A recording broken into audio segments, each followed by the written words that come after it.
for you. The heart of Atlanta. Valley Sports South and Valley Sports Southeast. The heart of the fan. There's nothing crazy about an 8-game win streak, but it sure is fun. By staying poker-faced during the season's first 2 months, and with many of the cards stacked against them, the Braves have played their hearts out in June as they try to bridge the gap in the National League Eastern race. They have one solitary goal: to play with speed and a quick draw. Jokers are wild as they try to win the daily war. Tonight, Spencer Strider is numero uno on the hill. The right-handed rook has talent in spades. The Braves look to extend their crazy 8-game win streak and trump the Pirates again, next on Bally Sports.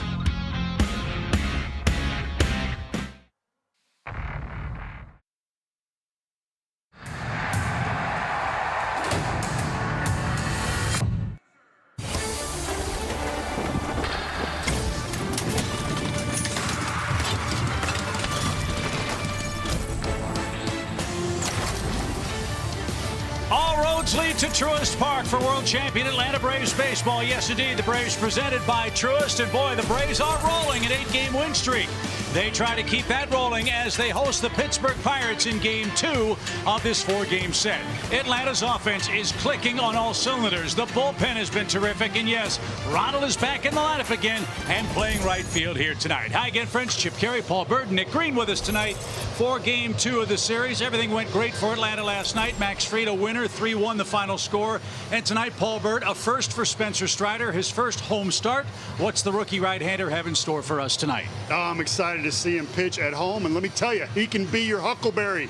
I'm talking 100 miles an hour that he can maintain for 6, 7, 8 innings, but it's not just that. He showed us a great breaking ball in Colorado, a place where it's tough to get the ball to go down. He made that happen. An incredible changeup in Arizona. You see the 98.4 mile-an-hour average, and guys, if he puts it all together and is clicking, then he's got no-hitter type stuff. Bertie, the pitching's been terrific. The offense has been terrific. But Nick Green, one aspect of this Braves run has been overlooked, I think, and that's how good the Braves are playing defensively right now. The defense has been really good, and anytime you think about teams on winning streaks or winning ball clubs in general, you go to the defense. The defense for the Braves, we know, has always been good. They had a little bit of a hiccup recently, but they've been on a tear. Austin Riley's been phenomenal at third base.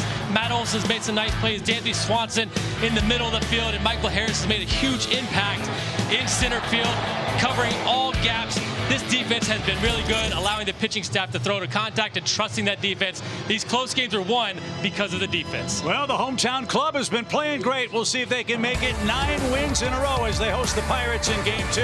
A beautiful night for baseball in Atlanta.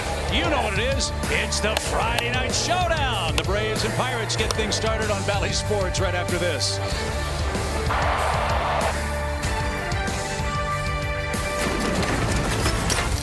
Atlanta Braves baseball is brought to you by a GMC Sierra heavy-duty truck. Xfinity, supercharge your home with supersonic Wi-Fi, unbeatable internet, only from Xfinity.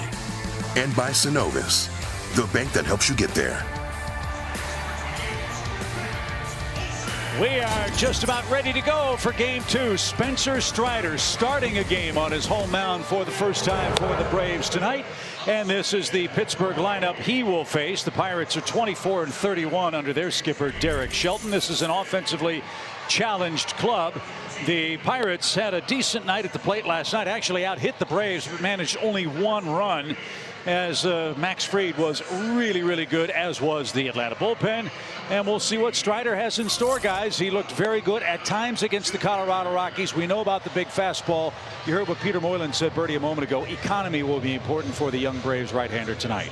No, you're right. 5 walks in Colorado. That's Colorado. I throw that one out. He also struck out 5 and did the job, giving his team a chance to win there. His first home start. He's going to be amped up out of Clemson. I know the pass list. He's ready to go. Here's the arsenal for Spencer Strider. It's our StatCast 3D presented by Google Cloud. That four-seamer, guys, is coming in hot, averaging over 98 miles an hour, a very good slider, and a changeup that he's used more as a starter. So we're going to throw that number out, including Arizona. It was very, very good, and I said in the open, if they all work together, goodness, look out. So, Greeny, the Braves have won 12 of their last 16. They've won 8 in a row. They've shaved 4 games off the Mets lead in the East. What do they have to do to keep that going on Ford Keys? Well, you've got to spread the wealth, and the Braves are winning in different ways with different people contributing. Keep that up. And fastball command for Spencer Strider. Last time out, lost fastball command in the 3rd and 4th inning, pulled a lot to the glove side. He gets that tightened up today. It's going to be a good day. He will face Ke'Bryan Hayes, the Pirates leadoff man and third baseman. Hayes had a nice night last night. 2 singles, was picked off in the 1st inning of game 1. And Strider's first pitch, a blistering fastball high, and we are underway. 7:22, first pitch, 7:22, game time temperature 79 degrees. Partly cloudy skies in Atlanta. Gentle breeze blowing as Hayes swings late. And that's headed for the seats off to the right and out of play. 1 ball, 1 strike. 9 full counts for Strider in the game against the Rockies. That was the bad news. First, the 1-1 pitch to Ke'Bryan Hayes. He threw 27 pitches with Rockies runners in scoring position and did not give up a hit. So the point of that was he's already learning how to pitch out of trouble. So important for a starter. You got to see like a sponge. You got to put guys on and squeeze to see what's in there. And just missed to Hayes. 2 balls, 2 strikes. And to try to counter that slider, Pirates have loaded up 6 left-handed hitters in their batting order tonight. Hayes, though, hitting right-handed, and a 2-2 count. Pitch number 5 on the way and fouled back. That was at 100. Greeny, you're not supposed to foul off 100. If you're Ke'Bryan Hayes, you will. That kid's a stud. If I throw 100, somebody better swing and miss.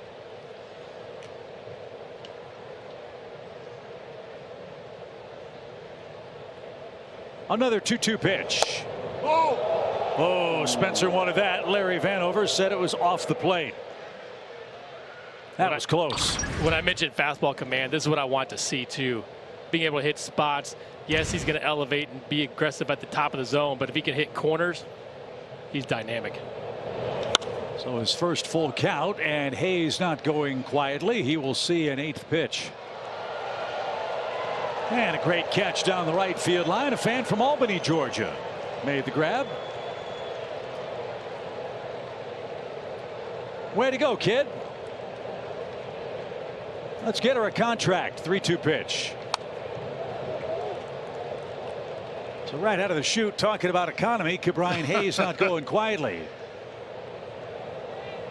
You saw that graphic we put up. Strider throws his 4-seamer 71% of the time. That's the highest of any pitcher in MLB with at least 30 innings pitched this year. Is it time for a slider?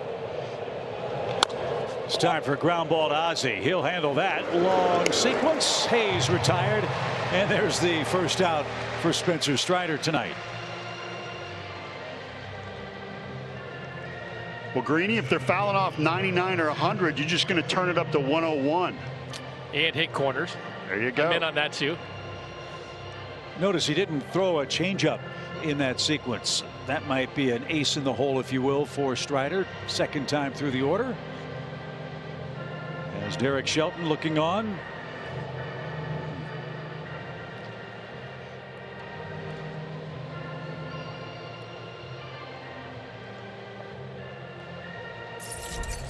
Brian Reynolds, switch hitter, batting left-handed here in the 1st inning. Braves have had trouble getting this guy out. Certainly did last night. 3 singles for him. All Reynolds has done is go 15 for his last 35 against Atlanta pitching.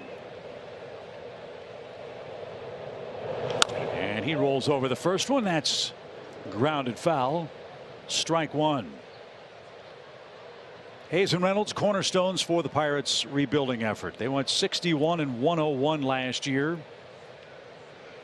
Struggled to score runs. Next to last in ERA. They gave up over 200 home runs. It was a rough year in Pittsburgh. But already 24 wins for him this season. Has that one a little low. Very tight zone from Vanover. That's 2 pitches that could have gone Spencer's way. I'd love to see this pitch called a strike. You see d'Arnaud reach a little bit. Tough time getting underneath. That's the hard thing, Greedy. You see the way that ball is caught, and while he missed his spot, the ball crossed the plate. It was still a strike. That's why people want robotic umpires, and that's the challenge. If it's coming 100 miles an hour, the umpire's having a tough job being behind the plate trying to pick out balls and strikes. 2-2 the count. I'm with you, but I'm out on the robot umpires. I am too. Braves will move Riley into shallow right into the shift with Reynolds up there. 2 balls, 2 strikes. Nothing but fastballs from Spencer for the 2-place hitter for the Buccos. The pitch. Swing and a miss. There's his first strikeout. 2 up, 2 down. Strider looks good right now. This ball's supposed to be away, but explodes on the inside part of the plate.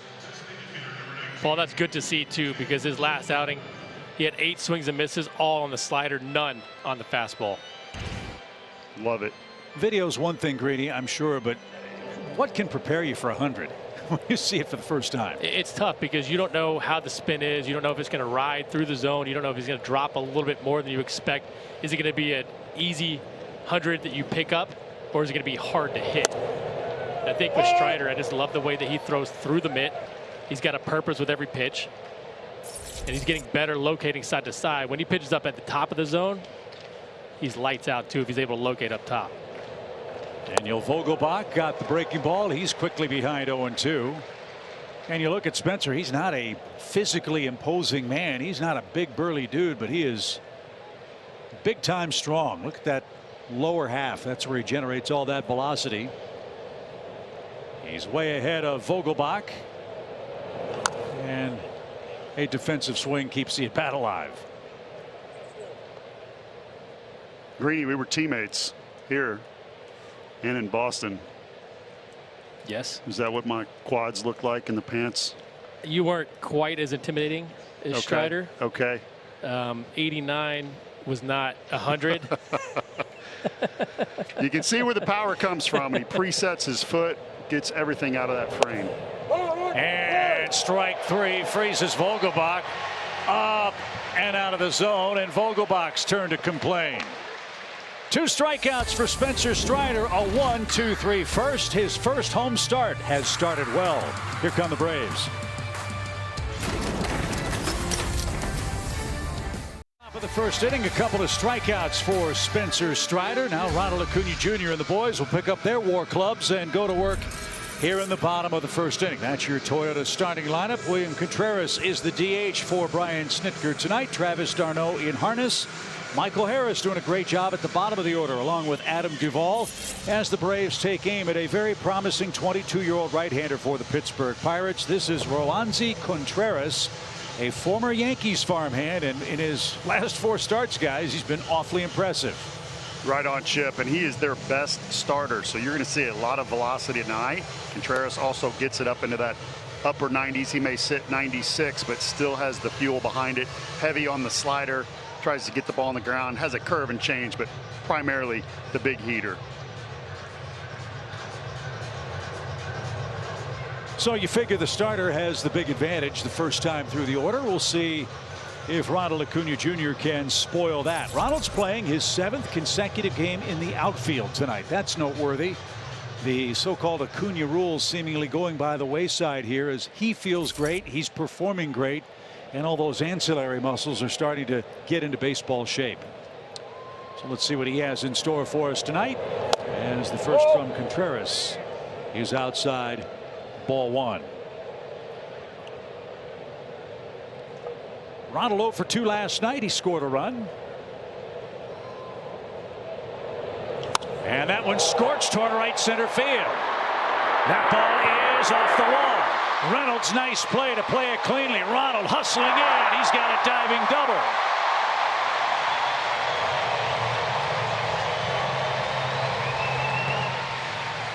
So the world champs greet Mr. Contreras rudely. It's a two-bagger for Acuna to right center. That slider's been so good for Contreras all year long. Opponents hitting just over 100. Well, Acuna says, you put me in a hitter's count, throw me a slider down, let me take it to right center field off the wall. That guy is absolutely unbelievable. Most exciting player in the game for me, and Chip, he didn't waste any time. So the first slash in tonight's sword fight goes to Ronald Acuna Jr., who's aboard in front of Dansby Swanson. You want to know why the Braves are winning so many games? They're finally cashing in, Greeny, a lot of these scoring opportunities. And there haven't been many better than this man, Dansby Swanson. And I think we've been talking about runners in scoring position for a long time with this club. How are they going to get better? How are they going to put these runs across in big situations? And they've done it. They've just relaxed a little bit. And the Rispy situation has gone up tremendously, 329 in June. Two impressive fastballs from Contreras has Dansby behind. No balls, 2 strikes. Dansby riding a 4-game hitting streak. His average up to 278. And what's really been noticeable too about Dansby's approach at the plate, especially with 2 strikes, he's done an excellent job, Greeny, of hitting the ball the other way. And he's just putting the ball in play, Yeah. but he's in a better spot timing wise. So he's giving himself more of a chance.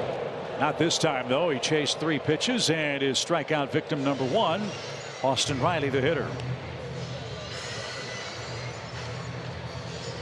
This kid's legit. They like him a lot. 27 strikeouts for Contreras now in 23 2/3 innings as a Pittsburgh pitcher. Started in the bullpen. Has made his last 4 outings as a starter with an 0.96 ERA in these last 4 games. See what Riley can do. Austin's been swinging a hot bat.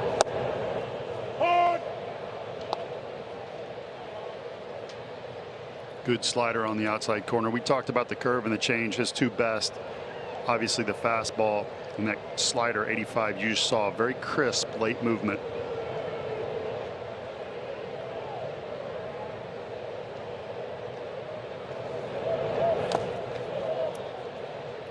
They charge Riley with a hack there. He didn't like it. Junior Valentine rings him up, and just like that, it's 0-2 for Austin. I didn't like it either. Good call.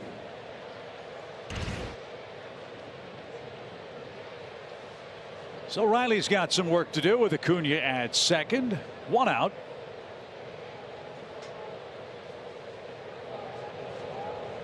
And the pitch. Back-to-back strikeouts. Slider, slider, slider takes care of Riley. 2 away, and Matt Olson's coming up. I may be a little nervous, Greeny.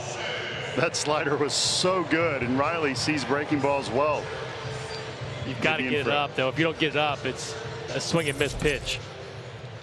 If there's one thing the Braves are hoping to improve on, it's their work against right-handed pitching. Braves are 16-21 against opposing right-handed starters. Not many left-handed bats to counteract those sliders. Here's one of them, but Olson pops it up, and this one on the infield. Hayes is under and handles that, and Contreras impressively works around a leadoff double. Just underway at the Diamond in Atlanta. No score.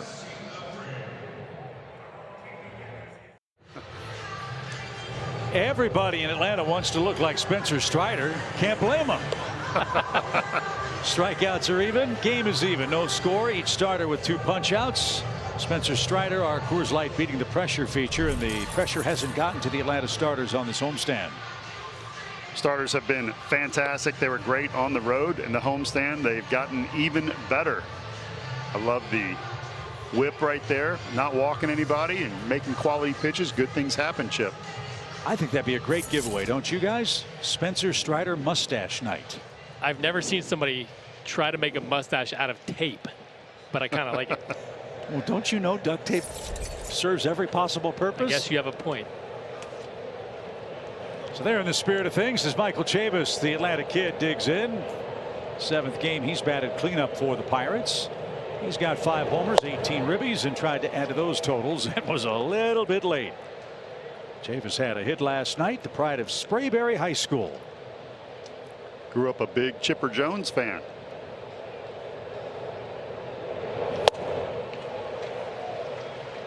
And you're late again. Greeny, how do you adjust when you're up there in the box and you know you're behind? You choke up at this point, or? You better get ready earlier. Okay. Derek Jeter used to always say, get the foot down. He didn't. And he didn't. 3 strikeouts in a row, 1 away. Good morning, good afternoon, and good night. But you see where that last pitch was, too. The first 2 were hittable pitches. This is not able to expand the zone up top. You could just tell early on in the game, the Pirates hitters, other than Ke'Bryan Hayes, they're not having fun seeing this guy. No. This is a real rough ride at the plate. Let's see what Calvin Mitchell can do. 2nd round pick by the Pirates, called up May 24th. And he takes the strike. This kid was on his way to the University of San Diego, Chris Bryant's alma mater. But when the Pirates picked him, he turned pro, and now here he is in the major leagues. And this one is lying the other way. That's impressive work. A 1-strike single to left, the first hit of the game for the Pirates.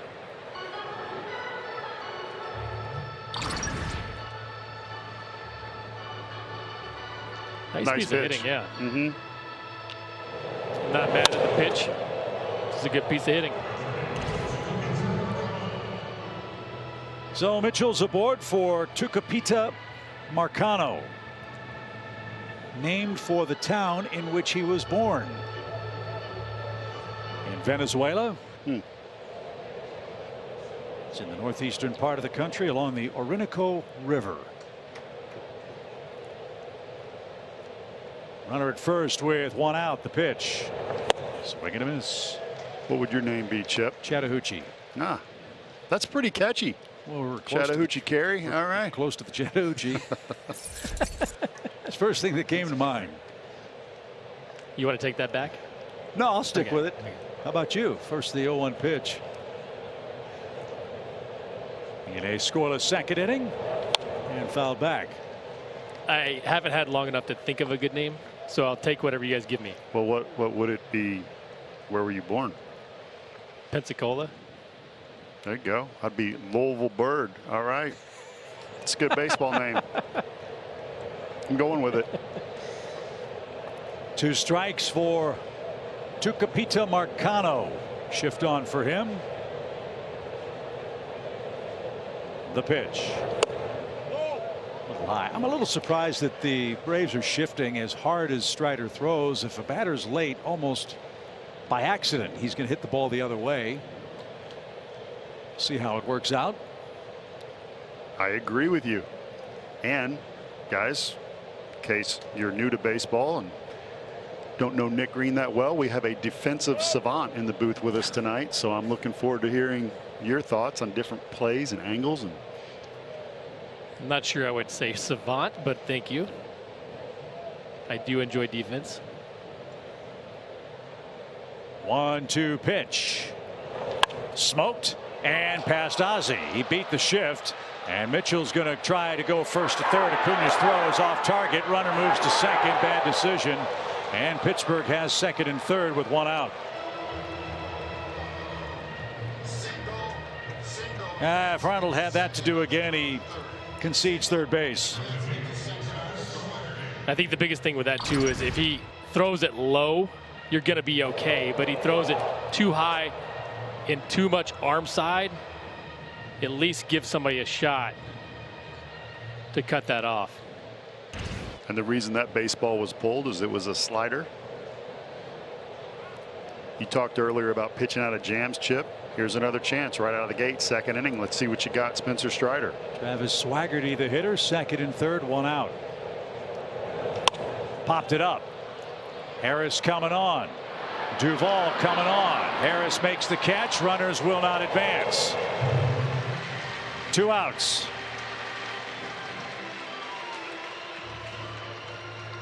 I just want to tell you, as a pitcher, it's really nice when you have a center fielder with a great arm, a la Andrew Jones. You get a lot of respect, and there was nobody thinking about tagging or advancing. But you're also looking at Michael Harris taking charge, because when he takes charge out there, it pushes Duvall off. Harris has the better line on the ball, so seeing a young kid take control in the outfield is important as well. So Spencer's an out away from getting out of a second inning jam. Michael Perez, the catcher, is up. Perez hitting 122 for the year. The pitch. Right down Peachtree, as Ernie Johnson used to say. Strike one.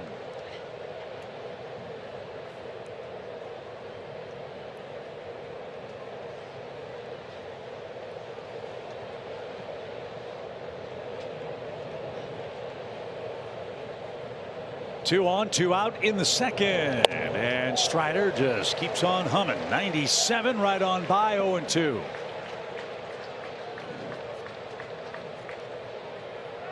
Pretty good ratio right there. That may be too many strikes.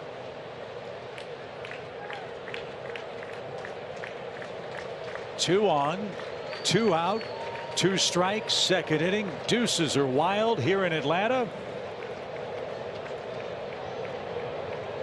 The pitch. High in the air toward left. Duvall is there. He's got it. And that takes care of the Pirates in the second. Back-to-back hits. Strider gets a couple of soft flyouts, and the Braves bats go to work, still scoreless. We know how consistent d'Arnaud is, but look at what they've done compared to the rest of the league. It's been incredible. The RBIs through the roof, home runs at 14, and the 500 slug is the highest among any catching duo in Major League Baseball. That is remarkable. At a defensive position, you got two great offensive players, good receivers, and you can give each other a rest. If one guy gets hurt, Chip, you're still okay. Well, let's not forget one guy has already gotten hurt behind the plate. Yep. Manny Piña's had to have wrist surgery, and that's given William Contreras a chance to play regularly, and he's rewarded Brian Snitker and the club with good work. He's due up third in the inning. So Travis d'Arnaud will lead off. Travis knocked in a run last night. That came in the third inning. He's also walked and scored in the series. And this one popped up left side, right at Hayes at third. And that should be and is the first out of the inning. Acuna led off with a double off the right center field wall. Strikeout, strikeout, pop out. Ended that Braves first inning threat. Let's see if Ozzie Albies can start something in his first at bat. Ozzie's getting a hit a game, Nick. He's got 5 straight games with a knock. It's been a frustrating year for Ozzie, and I think he's heading in the right direction. He's got to be a little bit more patient. When you look at how aggressive he is, he's always going to be aggressive. But if he can back it down just a notch, he's chasing a little bit too much, get better pitches to hit. Then he's going to barrel more balls up, and we saw him the other day hit his first home run in 41 games. A lot of it's because he's chasing balls out of the zone, and his chase contact is really high, so he's not putting himself in the best position to get good pitches to hit. Does chase contact mean good hand-eye coordination? And Yes. he's just finding a way to get the bat on the ball. We saw it last night with his base hit last night. That was like a cricket swing. Time called as Perez wanted to think over this sign to Mr. Contreras. Roansy Contreras, 22 years young. The pitch is taken low across the shoe tops. 2 balls and a strike. That was an excellent curve right there, even though it missed. Really good action on his breaking balls.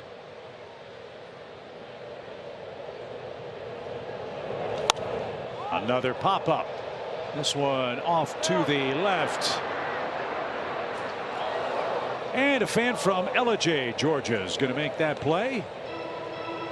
Ellijay's where the North Georgia Bulldogs are playing a baseball tournament this weekend. Wish them luck.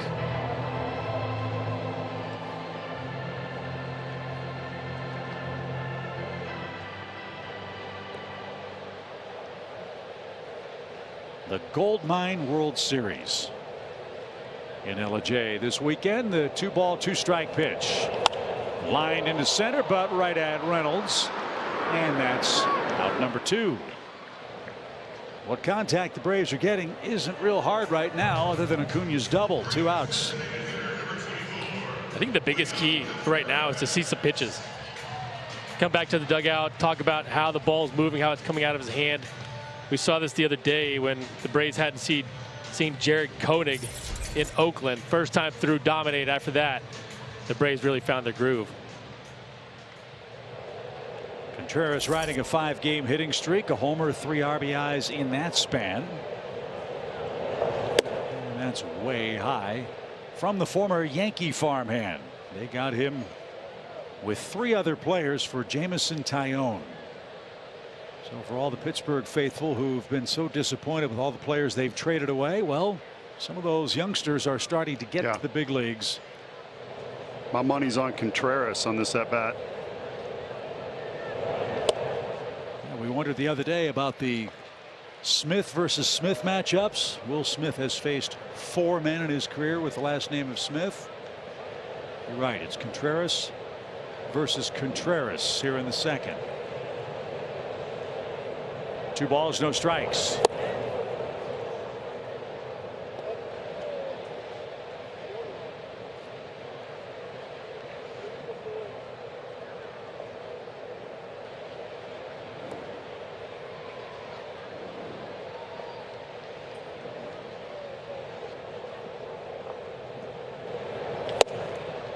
You like fastballs, this is your game, huh?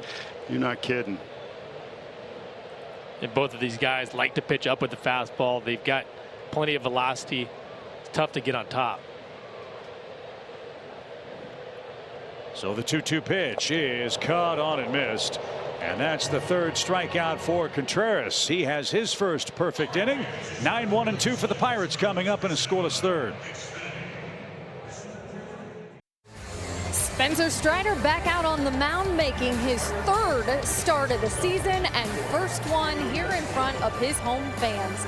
And in case you missed our pregame conversation earlier, Spencer talking to me about his routine this year and how he's expanded on it. And one of the parts that's become very important and critical for him, he said, is his journaling and notebooking. And it was something that his sports psychologist at Clemson, Corey Schaefer, recommended he do after having Tommy John surgery. And he said, you know, it really started out as more of a way to compare objective and subjective thoughts. So, okay, here's the line score, here's what I felt. Now it's turned into more of a scheduling type thing, keeping track of his routine and his energy levels on the days that, you know, he warmed up to a certain degree, how many times did he do certain exercises, and how did he feel after that, so that he knows, you know, naturally over the course of this season, you guys, your body, your energy, it's going to fluctuate, and he has reference points. But Birdie, he admitted that it took a while to kind of buy into doing this, and you seem to have a similar sort of story and understanding to that in a way. One of the things that changed my career, Kelly, great report. Doug Henry, a teammate of mine in Kansas City, when I'm in my 30s, talks to me about journaling. And I thought, what am I going to write about? You know, so I'm not a poet. And, you know, I just started to do what Kelly was just talking about, writing about how I feel, certain pitches that work, where I stood on the mound, how I prepared, what I had to eat. And the next thing you know, you develop a really nice routine. On the ground, Dansby Swanson. Castillo is going to roll out on an 0-2 pitch, 1 away. You still have those journals? Do you keep them? Do you ever look back and reflect? You know what? I've got a box in the basement, and I think it's still there. We moved about 7 years ago, and at that time, I still had it and looked through it and got some good chuckles. And yeah, I mean, everything from the music you listen to pregame, or how much time in between meals, and you learn things like that where you're at your best, and it could be different for each person. Brian Hayes, a 9-pitch at bat before he was retired, and he tried to play go fish and didn't get it. A curveball. 0-1. Chip, I tried that stuff before. Yeah, what Birdie's talking about. And I thought it was going to work, and when it didn't work, I didn't know where to go. Oh, yeah, I was just out. Well, it's funny, you know, you heard all the time about old-time players. Rusty Staub, for example, he used to keep a book, every pitcher, every sequence, when he batted, how many fastballs, curveballs he saw, what the game situation was. This is all pre-computer days. So in that case, journaling has been around a long time. It was just called the book. back in the day. One of the best hitters I ever faced was Albert Bell, and he would write down what you got him out on. And the next time you faced him, he would just sit that pitch. And it didn't matter if it was a year later, 2 years later. Didn't matter if it was spring training.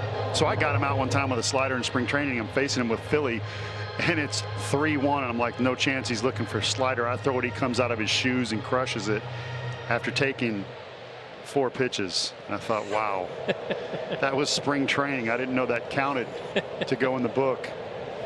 1-2 pitch is up and away. For Brian Hayes, this guy's going to be a big-time star if he can stay healthy, Nick. And he's still developing power. Yeah. He's listed at 5'10", 205, but I feel like that power stroke is definitely in there. The patience is really good already. You can see this at bat. First 2 pitches, slider gets him, then he tries to get him to chase slider away. Third pitch doesn't chase. Then he tries to blow a fastball by him, and he's fouling that off. For a young kid to be able to do that against a guy like Strider is very impressive. You're going to see Strider preset his foot right here. He doesn't want a lot of movement going into his mechanics and his balance point. I like that. That one's tipped and caught. Hayes is down on strikes. 4 strikeouts for Strider. 2 up, 2 down. Absolute filth. Get that foot set, get behind it, put the legs into it, spin it. You see the dot on the baseball slider, a little bit of downward tilt action. That means you can get out righties and lefties with that pitch if it goes down. Excellent. So he starts his second trip through the order in good form with a strikeout of Ke'Bryan Hayes. Now Brian Reynolds is the hitter. He whiffed in the first inning.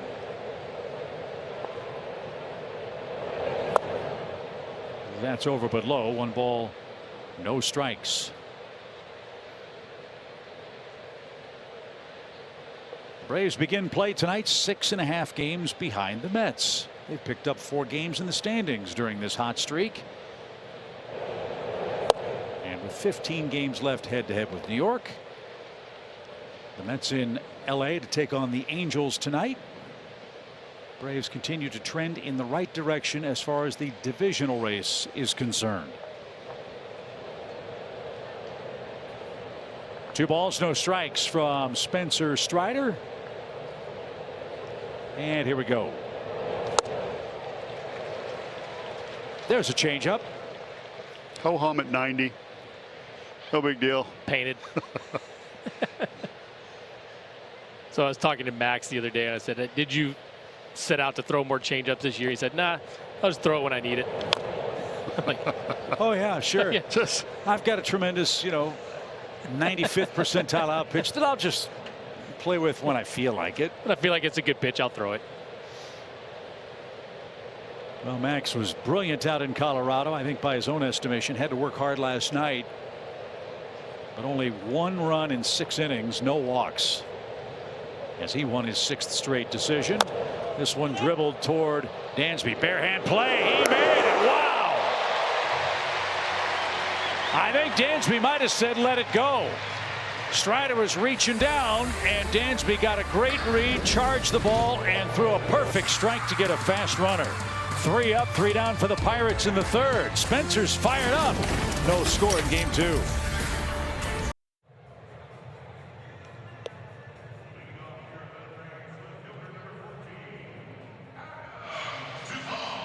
We got a good ball game as we head to the home 3rd. You know what it is, fellas.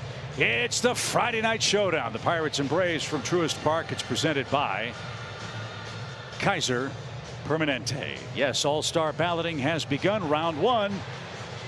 Tinseltown will be the site of the all-star game. Brian Snitker will manage the National League squad.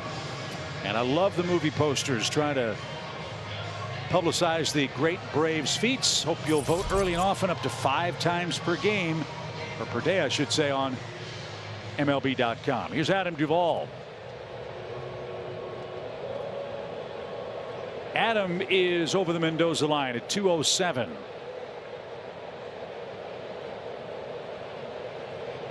How's the song go? A change will do you good. Nick moving out of center field seemingly has helped Adam Duvall's bat, amazingly enough. Yeah, the last time he started in center was May 27th, so it's been 10 games since. The OPS over 850, 278 average. It just feels like he's in a better spot. He's happier, he's looser, he's calmer, not thinking quite as much. And I think he might be a little bit fresher too. Well, that was a concern Snit told us about Duvall. Not that he couldn't play center field, but what's the effect of doing it day in and day out as opposed to playing in a corner? As he's down on 3 pitches, that is strikeout number 4 for Contreras, one away in the Atlanta third. As I think we may be in for a pitching duel tonight. You think? This is the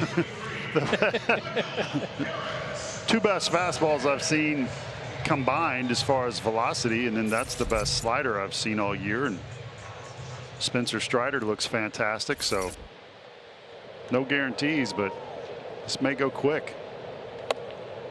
It's inside for Michael, who's got 3 hits in his last 2 games, 5 RBIs, 273 average.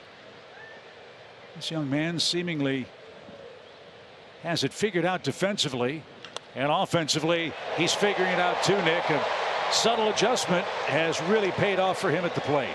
I love it. I love kids that are who are willing to learn, who are willing to try different things. And Michael Harris has dropped his hands a little bit, gotten himself into a better spot to hit more consistently.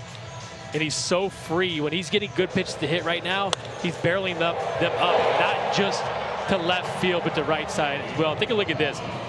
May 28th, look at the hands high, and look at last night, and you can see that today, how he dropped those hands, trying to keep that front shoulder from turning in too much and wrapping that bat, which allows him to cover more of the middle to inside part of the plate as well. It's a great adjustment he's made early on in his career. So a 3-game hit streak for Harris. He's got a good lead for Acuna, and Ronald takes outside. He doubled off the wall in right center for the Braves' first hit. What's really been fun during this stretch, guys, the bottom of the order is feeding the top. Duvall's getting on. Contreras has gotten on a lot. Harris is getting his hits. Consequently, Acuna, Swanson, and Riley are having big offensive months. And that's when the Braves' bats are at their best.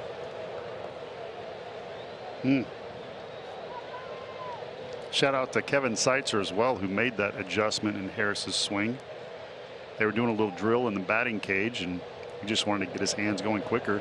He took it into the game that night. Michael's running, got a good jump, swing and a miss. The Perez throw is not in time. Harris has his first stolen base.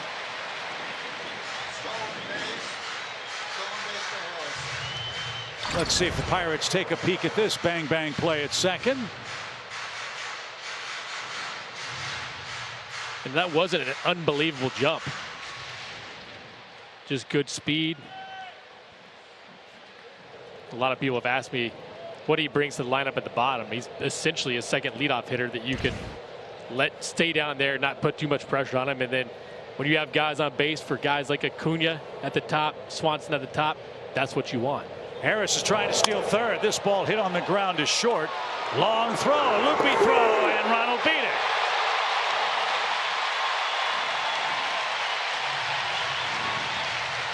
First and third, one out. Infield hit for Acuna.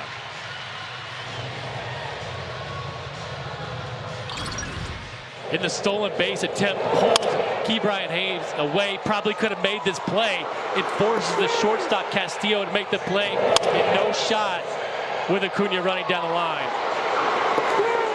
Sometimes it's a stolen base that makes things happen in different ways besides just straight up getting the stolen base. You said we had 2 leadoff hitters back to back. So some contact here would be welcome. It would get the Braves the game's first run. And in the dirt, nice stop. 1 ball, no strikes. One thing Contreras has to know is he can't afford to give up many runs. He's pitched so well in his first 4 big league starts. The Pirates have scored a total of 7 runs in those 4 games. And he's in some trouble here in the 3rd inning. First and third, 1 out. Now Ronald's running, and Dansby fouled it away. 1 ball, 1 strike. Trying to stay out of the double play. And I like this young pitcher. Offense hot. Put a little more pressure on him, Bertie. Make him think about something other than perhaps the strike zone.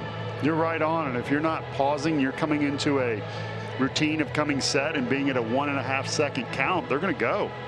This is a team that can beat you in many different ways. One of them was speed.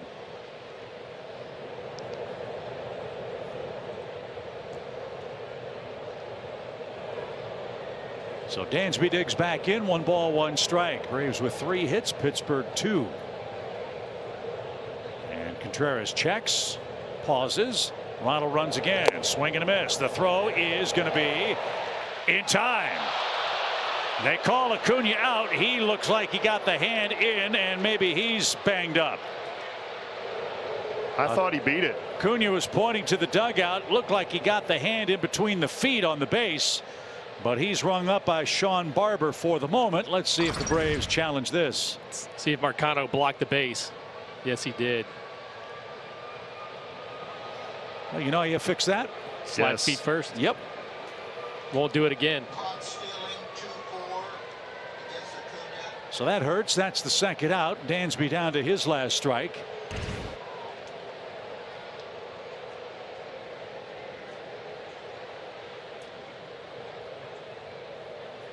Harris leads 90 feet away. The pitch didn't chase it. It's 2 balls, 2 strikes. 34 pitches for Roansy Contreras this evening. 24 strikes.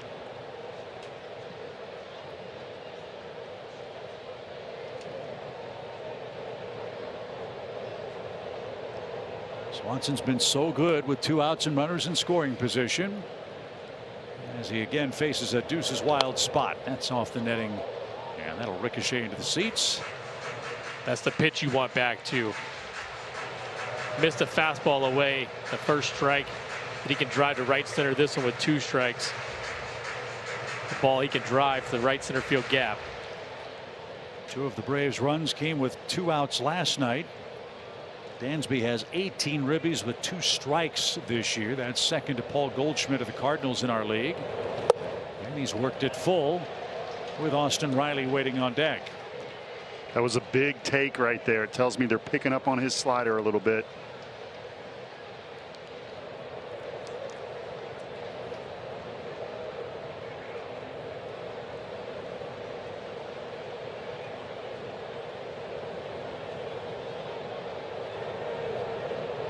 So the 3-2 pitch.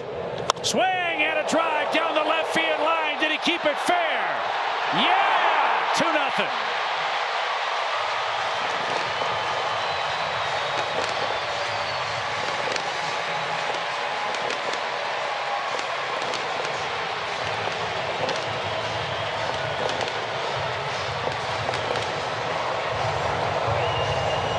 Dansby Swanson hits the jackpot here in the 3rd inning. If you go inside to him, boys, you better get it inner than in. The 2-2 pitch set that pitch up. It was a slider he laid off. It didn't even bite at all. So you know he's coming back with a fastball. Dansby on time, quick to the ball. Thank goodness we have a foul pole over there. And he dings it. A low 5 from Wash, some Apache on the speakers, and a sold-out crowd going nuts. I'm here for all of it. So the Braves give Spencer Strider a 2-0 lead. Just the 3rd home run Contreras has allowed. The Braves lead 2-0. And fouled away by Austin. A ball and a strike.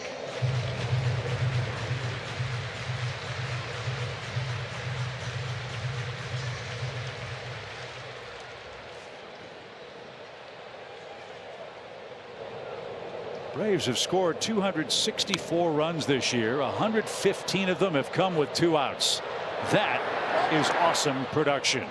Riley flies out to right. Dansby Swanson hits a 2-out, 2-strike, 2-run homer in the 3rd inning. And the Braves strike first in game 2. Braves 2, Pirates nothing.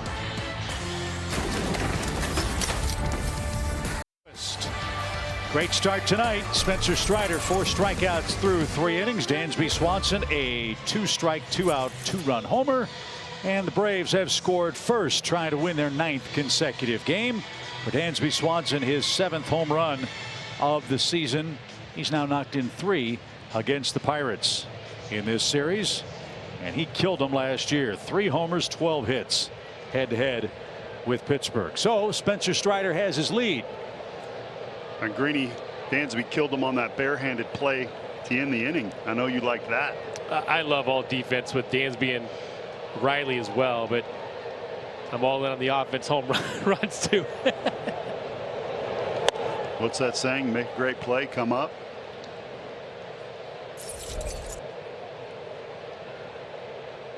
Daniel Vogelbach was called out on strikes in the first inning. He argued with Larry Vanover. Pitch looked to be up, but Strider happy to take it.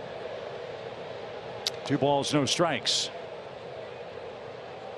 So I like Chip's question earlier. If the guy's throwing 100, do you alter the shift at all?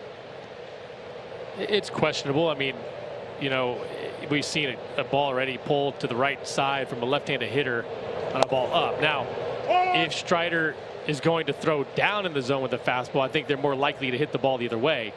But if he's up, I feel like you're trying to get to it and you're rolling over versus hitting the ball the other way. 2 balls and a strike.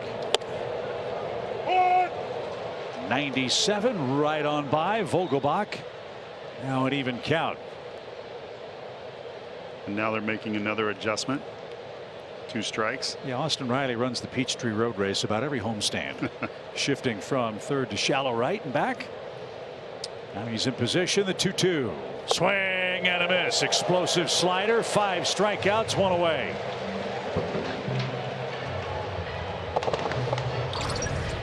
So if I'm at the plate and I see Riley go back, I'm thinking fastball because he may be late on it.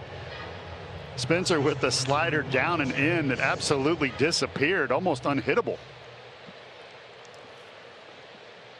Way off stride for Michael Chavis, who struck out on 3 pitches his first time up. He did not have a good time in that first matchup, and he's 4 for 4 on strikes. That fastball up has been so good for Strider today.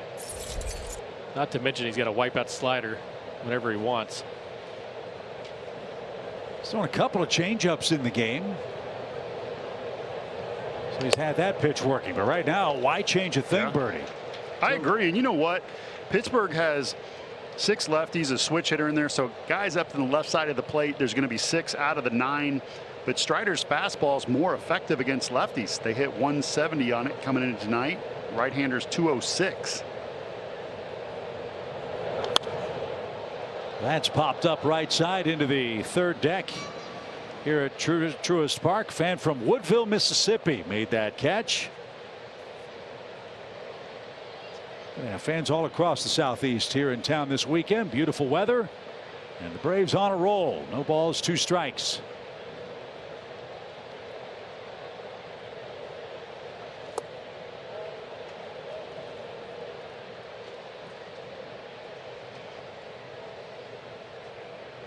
Spencer Strider's first career start on his home mound. He leads by 2. He's given up 2 hits.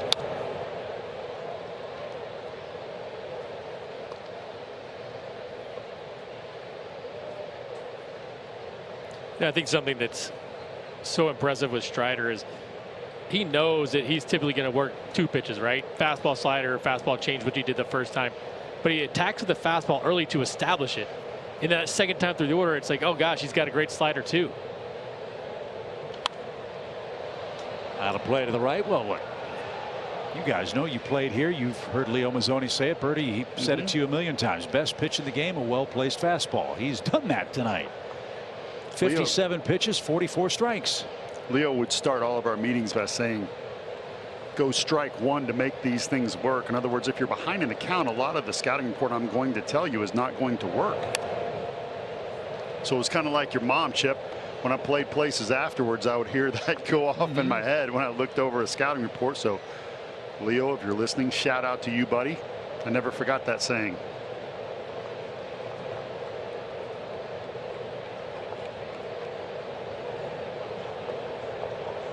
Pitch number 8 of this sequence, and the slider gets Chavis. He's thinking fastball, fastball, fastball. Then he throws a wrinkle, Greeny. That's almost unfair. 6 strikeouts. This is the best slider I've seen him have. I mean, I know I've seen spurts have good sliders, but the break on this, the depth on it, guys are so far out front.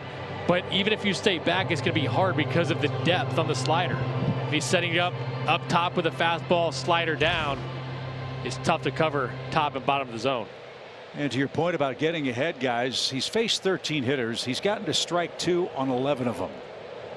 And the Pirates have only gotten 1 hit with 2 strikes. Greeny is a hitter. When you walk up there, if a guy's throwing 100, you have to sit fastball. You can't get off of it. You can't go up looking for a slider, correct? No, especially when he's pitching up in the zone, you have a little bit less time. If he's pitching down, you might have a chance to foul it off, but not up in the zone. There's the change. Again at 89, we'll throw it more to lefties than righties. Was very good in Arizona. Calvin Mitchell, a nice piece of hitting his first time up. Hit it where it was pitched, served the ball to left field for the first of 2 Pirate hits in the game. They came in the second, but Pittsburgh could not break through. 2-0 count. It's way outside, ball 3.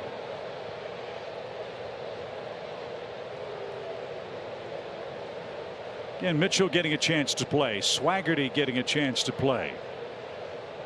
Tsutsugo, Gamble, Marisnick, and Kevin Newman, primary players for the Pirates that are on the injured list right now.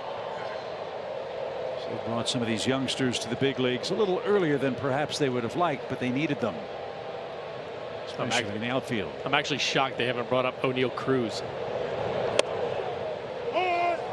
Big shortstop, big time power, absolute stud.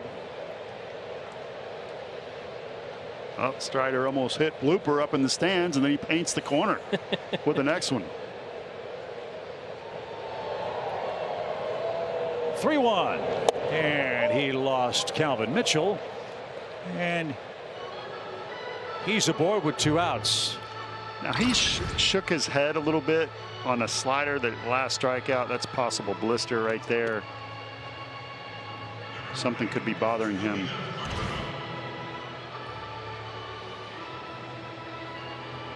You know, usually when you strike a guy out, you don't have a frustrating look on your face.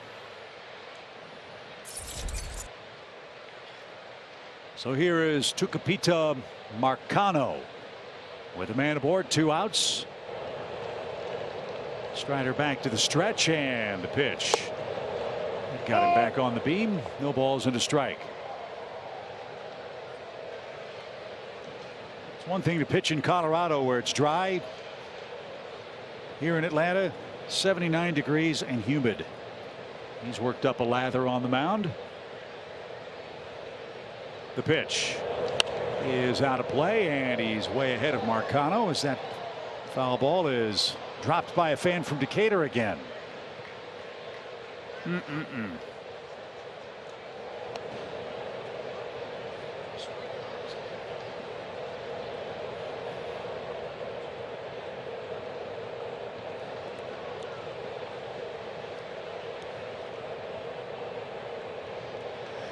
The 0-2 pitch. Tried to get a chase, but Marcano said no thank you. 1 ball, 2 strikes.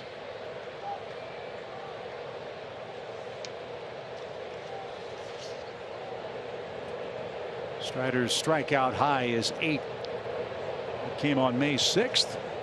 He's looking for number 7 right here. Greeny, you're right on that fastball. It's explosive up. I've seen some dynamite sliders into left-handers. I think both are open right now.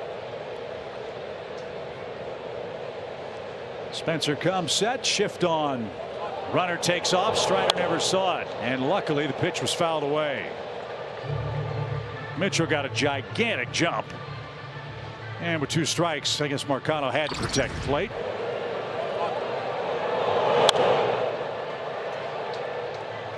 So a break for Spencer there.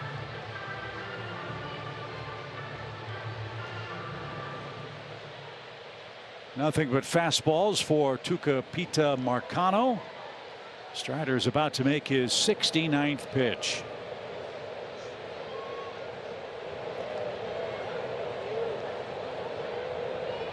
Mitchell leads. Not going. And inside.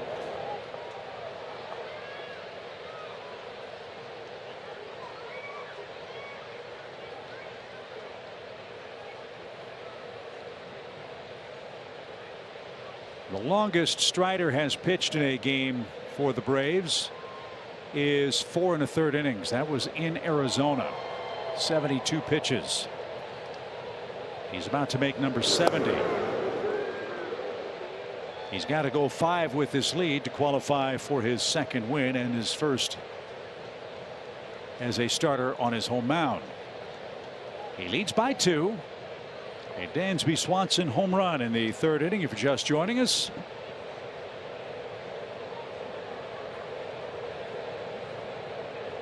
the 2-2. Keeps grabbing the back of that pant leg. He was chewing on the inside portion of his pitching thumb. Don't know if that digit has been rubbed raw by all the contact with that 98-mile-an-hour fastball. So the runner at first will get a head start. Strider ready. Big lead. There he goes. Pitch. High fly ball left center. Harris has a beat on that. So does Duvall. Michael takes over and Strider escapes trouble in the 4th inning. Couple more strikeouts. He leads 2-0 with Matt Olson leading off. Your local Ford dealer. Delta Airlines. Keep climbing. And by Truist. When you start with care, you get a different kind of bank.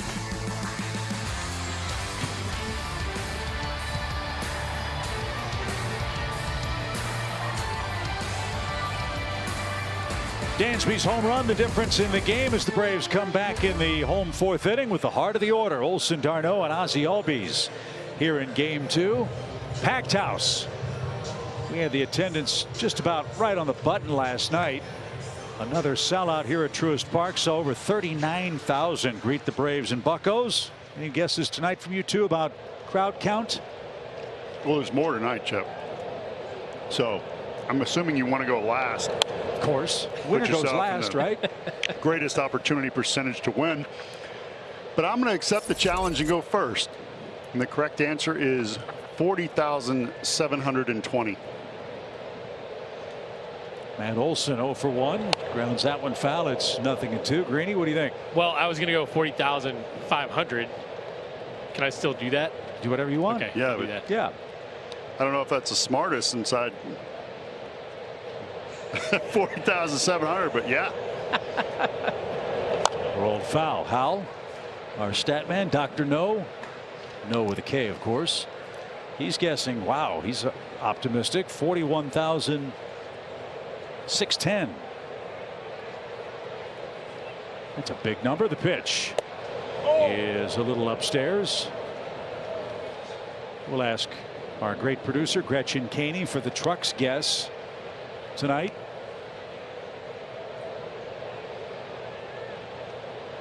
But first, the 1-2 pitch and another ball. Ooh. Truck says 40,024. I'm going to go 42,106. Ooh, 42? Yep, going 42 tonight. They are packed to the gills here tonight for fireworks and an 8-game win streak and a full count for Olson. Have we had 42 this year? I think once or twice, yeah. Hey, the team's hot. We won 8 in a row. Fireworks, you're right. Get over 38,000. The Braves go to 1.2 million in attendance tonight. The pitch. And strike 3. Olson is rung up. Down and away strike, perfectly placed. And that is strikeout number 5 for Contreras in the Braves' 4th. Good pitch, good movement, painted down and away. Not much you can do with it. Folks, this kid's 22. He is not pitching like a 22-year-old. He made the team out of spring training as a reliever, and they had to send him down to stretch him out. I don't know why he wasn't originally a starter as good as his stuff is. One mistake, that the pitch to Swanson. Now a golf shot by d'Arnaud into left center field. Ball bobbled in left. Darno's going to move up as a result of that break. Swaggerty got to it in good shape. The ball popped off the heel of his glove. And there's a break for the Braves. Runner at second with one out. We'll see how it's scored. In case you missed the pregame with Nick Green talking about EY and what he's saying, getting out of that box, go, go, go. This play happens because Darno did not assume anything, getting out of that box, running hard from the beginning. You see the little bloop on the end of the glove, single E7, but that's great hustle, Greeny. I love it. Single E7 the scoring. RBI chance for Ozzie now.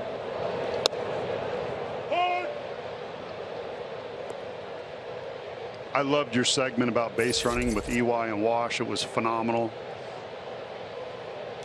Inside look on what they say to each player.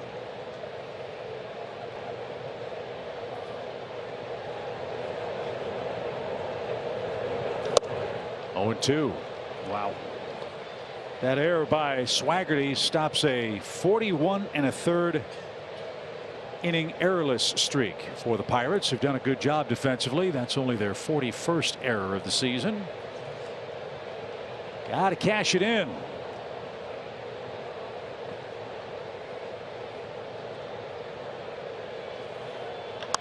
Fly ball, well hit toward right.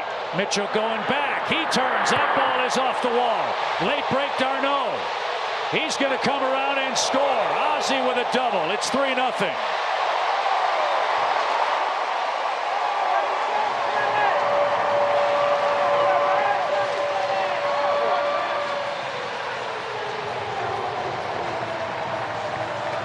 Contreras trying to go back to the slider again. This one middle of the plate. The previous one inside. Ozzie couldn't get the barrel on it.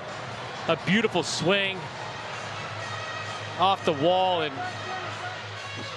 yep, he needs a little more power. That is fantastic. Hit that weight room a little bit more, and yeah, that would have been a homer. So 15 two-base hits for Ozzie, a 6-game hit streak for him, and the Braves are adding on, leading 3-0. And look, we said it at the start of the show, first time through the order, pitcher has a big advantage. Look at the adjustments, Nick. Look at the approaches. Look at the results this second time through. It's been much better for sure. And once you're able to see what the slider is going to do, what the fastball is going to do, you have a better idea when you get in the box. And I feel like this second time through, they've really made the adjustment. And the Braves continue to take advantage of their run scoring opportunities. Those eluded the club so frustratingly in the first 7-8 weeks. Already in this series, the Braves have 5 hits and 11 at bats with a runner in scoring position in a game and a half against Pittsburgh. And if you look at the 2-strike hitting, last 9 coming in, 24 2-strike RBIs. And they have 3 more today. So that really is contagious, right? I mean, hitting's contagious, pitching's so are slumps. So I talked to Kevin Sizer about this, and what he said was basically everybody just exhaled. And everybody's trying to grind through, working on mechanics. Nobody's swinging the bat well. Well, all of a sudden, once you exhale and understand it's going to be okay and you're a good hitter, you're a good team, the mechanics come back to where they should be. The at-bats get better, you get better pitches to hit, and results, obviously, we've seen, they're tremendous. Well, I asked him what the difference was between this young man at the plate and last year, and he said what you just said, which he relaxed. He's an emotional person. He was chasing everything. He was so excited to hit that he forgot to just relax and get a good pitch. That's downstairs, 3 balls and a strike. So with that in mind, not only are the Braves having better success, they're still hitting the ball hard. That's our Get There feature presented by Synovus. Yeah, check out the barrels this month for the Braves. 30 of those. I would venture to say a lot of those are Austin Riley because he's been absolutely crushing balls. But that shows you how good the Braves offense has been. And you see 709 average on barrels for Major League Baseball. So it's a good thing to barrel balls up. And now 41 extra base hits this month for the Atlanta offense. That is more than any other major league team. And that really was, I guess, the missing component for this Atlanta club. start picking up hits, big hits. And it doesn't matter how you get it done. Yesterday, Dansby had a little blooper to right field. There was a big hit in that game. It's okay to not barrel every single ball up. Obviously, that's the ultimate goal, but the more times you put the ball in play, the better chance you have. Full count pitch for Contreras, and that one rolled toward Ke'Bryan Hayes. And a perfect throw for out number 2. Contreras is retired. Adam Duvall is coming up. But first, a quick message from Zaxby's. It's the new Signature Club with bacon and cheese, remixed by Zaxby's.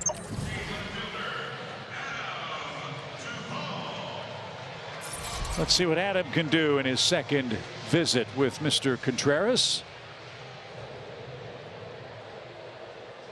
who trails 3-0 in the Braves' 4th inning.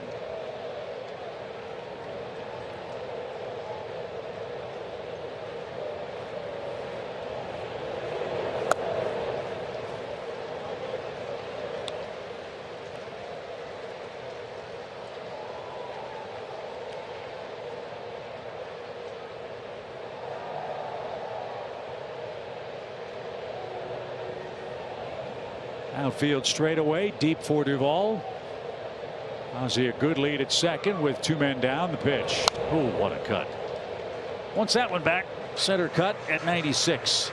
Absolutely.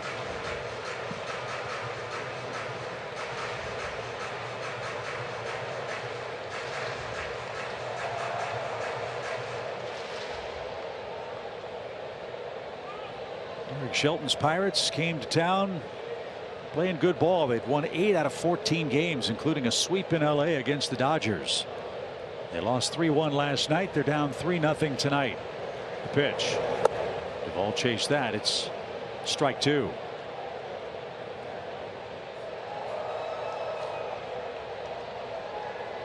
Two afternoon games follow tonight's affair. Charlie Morton gets the ball at 4:10 on Saturday afternoon. Braves live at 3:30. Zach Thompson pitches for Pittsburgh. A ball and 2 strikes. Good take. 2-2. Braves are 21-4 when they score the first runs in the game. They've done that tonight. And a nice long rest for Spencer Strider, who had to throw a number of pitches in the 4th inning. He's trying to stay loose. 25 for Strider in the 4th.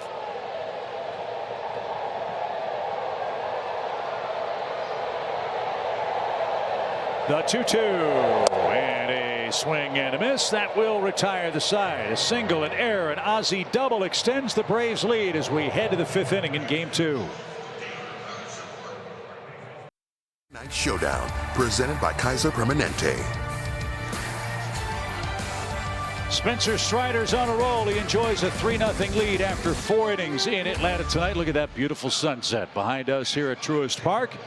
And as the Pirates get set to come up in the 5th inning, let's check out our TikTok You Have to See It feature. Let's see if you can pick up the theme. Mustaches? Yep. Ryan Reynolds has one. Ooh, I like that one.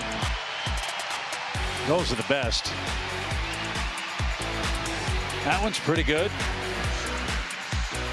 Little Fu Manchu action. Yes. Oh, there he is. My favorite. You guys remember that one, don't you? I remember that one well. There's Tom Selleck.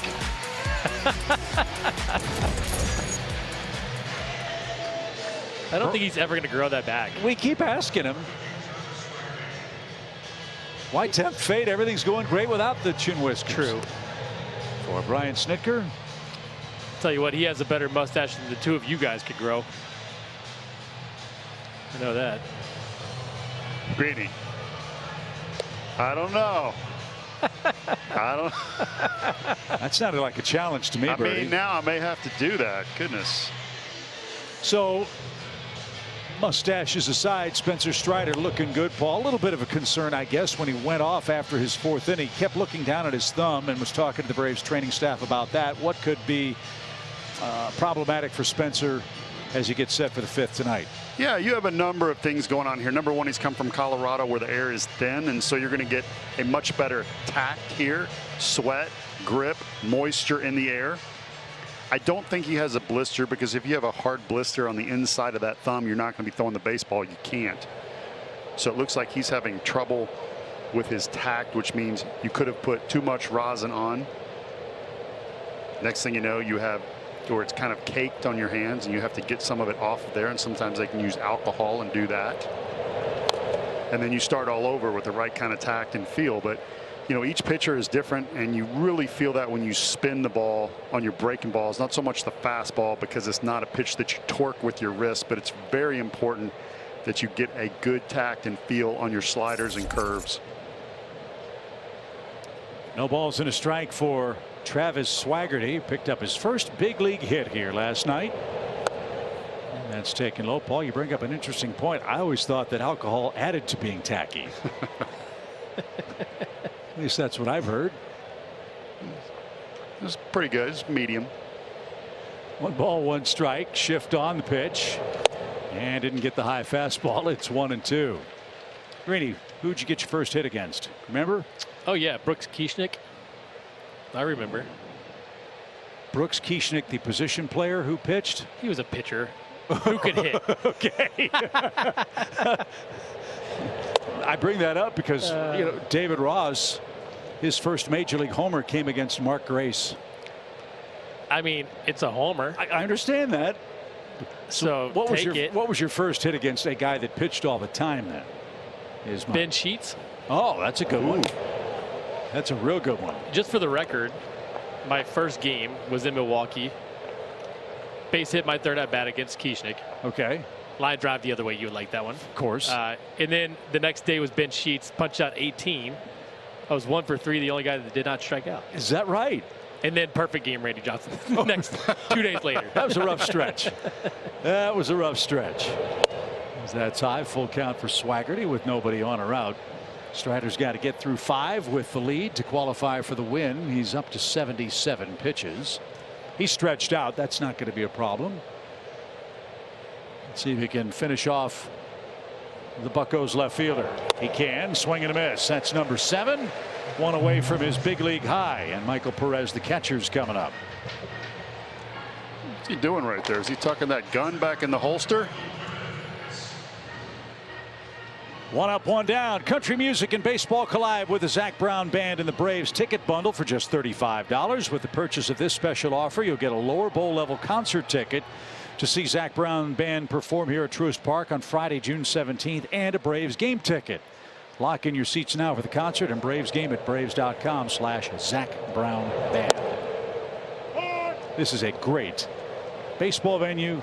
It's an awesome concert venue too. They did it right.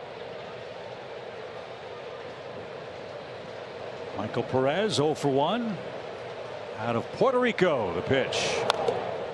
They've got a little bit of everybody behind the plate. 0-2.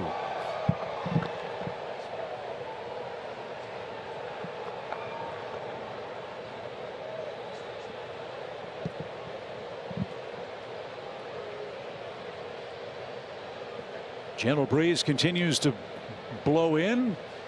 Cotton candy sky overhead. Beautiful pinks and blues. The pitch is lifted toward left. That's playable for Adam Duvall. He's got that. And that's the second out. Bertie, I don't want to leave you out in the cold. Who did you get your first big league hit against? Oh, shoot. You know what? The late, great Darryl Kyle. That was in 1995. And the guys on the bench said, do not stick around for the curveball. He had a great one. So I swung at the first pitch, like many of you guys up here suggest, and got a base hit over Craig Biggio up the middle. And I ran to first and handed my batting gloves to my coach like it was hit number 2000. Diego Castillo is the hitter. How many hits did you end up with? You know what? That was not as good as the first question you asked me. I'm Not sure very many. There's more than one. That's whatever number it is. You know, my best hit, you mentioned Randy Johnson. My best hit was Randy Johnson hit. On the ground, Riley's got that. Scoops and fires, and that retires Diego Castillo. Paul Byrd had 24 career big league hits. Spencer Strider's qualified for the win. He leads 3-0.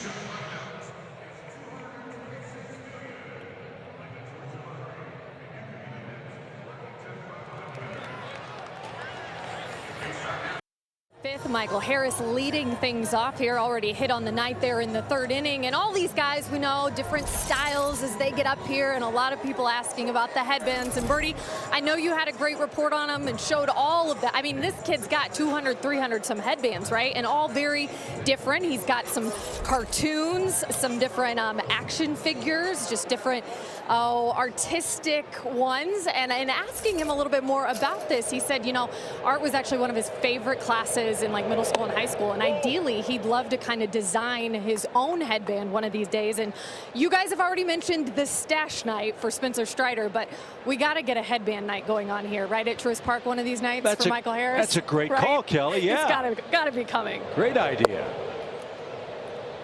Tell you what, the Braves promo schedule this year has been outstanding, timed perfectly. You mentioned the 42,000 numbered crowds. We've had 2 of those this year. One of them came on this homestand. That was the championship replica ring giveaway night. And we got 1 more of those coming when the Mets come to town later on in the summer. So when that happens, just let me guess the attendance. Yeah, it's all part of the plan, Nick. Adam Zimmerman, if you're listening, you got options. Strider stash night, Harris headbands. There's a strike. It's 2-2. A lot of guys on this team are not just good, but they're really easy to pull for. A lot of personality. They have fun playing the game. He's one of them. Well, it's interesting, too, because he had so few at-bats in the minor leagues. The automatic concern you have when you see a young player, Nick, with that lack of professional experience is, can they handle this ride at the major leagues? And that's way outside. There's a good at-bat. And I talked to Brian Snitker about that. Brian's a lifetime player development guy, managed for so many years throughout the system, talked about, you know, batters needing 1,200, 1,300, 1,400 at-bats or plate appearances before they get up here. That's not the way the game is going to be played around much of the major leagues. And if you're good enough, you're good enough. And Harris so far has been. Some are going to be better than others. Some are going to need more at-bats than others. I think that the scariest part about rushing into the big leagues is, what do you do once they fail? Because you send them back down to AAA and they sit in AAA and rot in AAA, and you haven't given them that chance to build it up to be fully ready. Well, a guy like Michael Harris has shown that he is ready to go, and you can see that as soon as he walks on the field. So I feel like they're comfortable with a guy like Harris just by looking at him. And one advantage is he's going to get here. He's going to play. He's not going to be blocked by a veteran guy and play once or twice a week, right? You have to keep playing them. And the Braves reaping the rewards of that. Harris has scored a run tonight. Also picked up his first big league stolen base. What a first 2 weeks in the show for Harris, as Acuna launches that one to center. Reynolds going back. Middle of the warning track. Ronald just missed. And there's out number 1. Just missed. He was ready to at an early age. Yes, he was. Braves have hit 1 homer tonight. It was hit by this man. 2 outs, 2 strikes in the 3rd inning. What an incredible at bat by Dansby, too, laying off a couple tough pitches and then finally getting the fastball in to drive it out to left field. 22 of his 29 RBIs have come at home. And here are the indescribably good numbers for Dansby Swanson, among shortstops in the National League. Top 5 in all those categories. Glad we didn't send him down in April when he was struggling. I think it's such a challenge for anybody, though, to struggle like he did. And you have to give him a ton of credit for battling back and not getting frustrated, trusting the process, understanding where he needed to improve to get back to where he can be. And he's done a tremendous job of being the player he's supposed to be. This ball is hit up the middle. Dansby Swanson has a 2-hit game. Harris cuts the bag at second. He's going to belly flop into third. Man, is he fast and fun to watch on the bases. Runners at the corners. Austin Riley coming up. Dansby Swanson 2 for 3 at the plate. I love that element of having Michael Harris with speed, not afraid to challenge guys, and getting off to a good start here. Dansby Swanson, a base hit back up the middle. We see Harris. He's thinking 3 the entire time. Knows Reynolds has to come get the ball, and he knows he has just enough time. Now, first and third with less than 2 outs, and you have your 3, 4, 5 guys up. And just to clarify, guys, my comment about Dansby being sent down in April is directed at a lot of Twitter keyboard warriors who came at me, and it's just, you have to be patient in this game. Yeah, he was striking out a lot, but you knew it was only a matter of time before he would turn the corner, and I'm hoping for the same thing with Duvall. Oscar Marin is the Pirates pitching coach. They're going to talk things over as the Braves threaten to add to a 3-0 lead. Here's a quick message from Delta.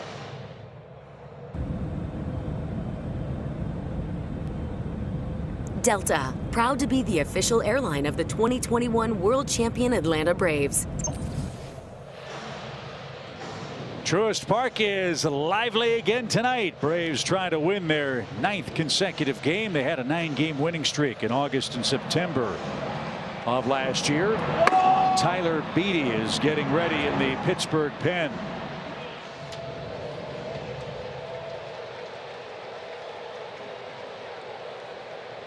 .72 pitches for Contreras tonight. He has been a very impressive opponent for the world champs tonight, but he trails 3-zip. Riley 0 for 2. Huge hole right side for him, and that's off the plate. Ball 1. Riley 16 RBIs in his last 17 games.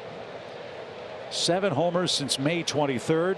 The only man that's equaled that tally, Aaron Judge of the Yankees. That man's going to get paid. Is he ever? 1 ball, no strikes.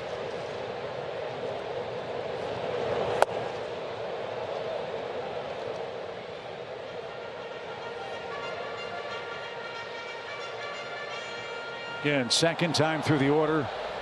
Much harder work for Roansy Contreras.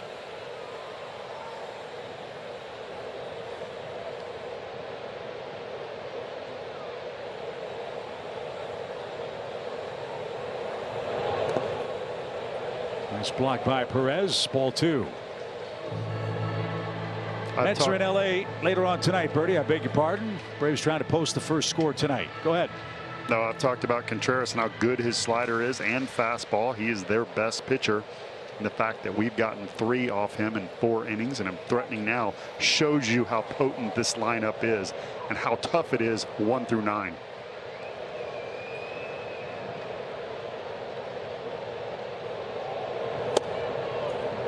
Riley took a fastball. It's 2-2. The Braves about hit the Pirates 7-2 tonight.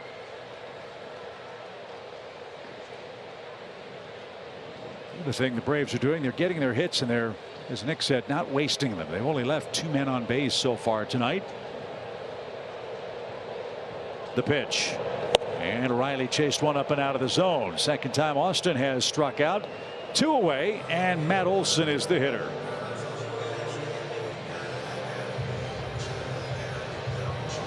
So 7 strikeouts for Contreras, 1 shy of his high of 8 in his last start.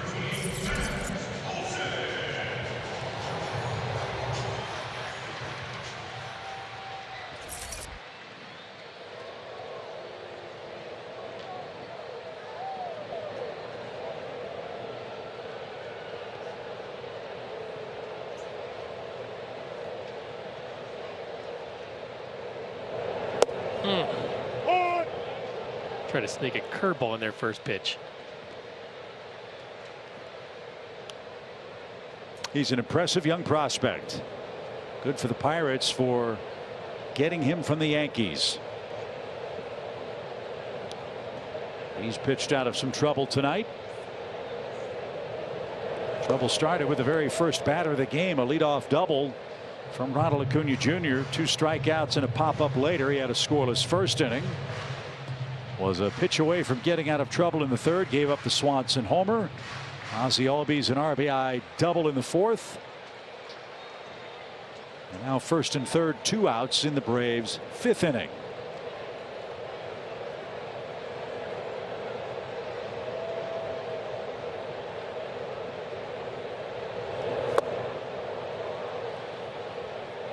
He's only used that curveball a handful of times. First pitch, you're not expecting that because he's not throwing it much. And it's a great first pitch strike, and now he's going right back to the sliders. Strider can't sit down.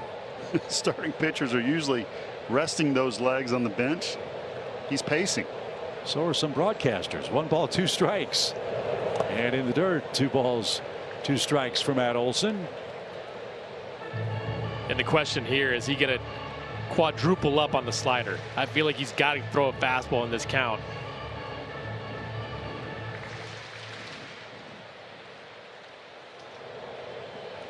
That's been a good 2-strike hitter. Half of his doubles have come with 2-strike counts.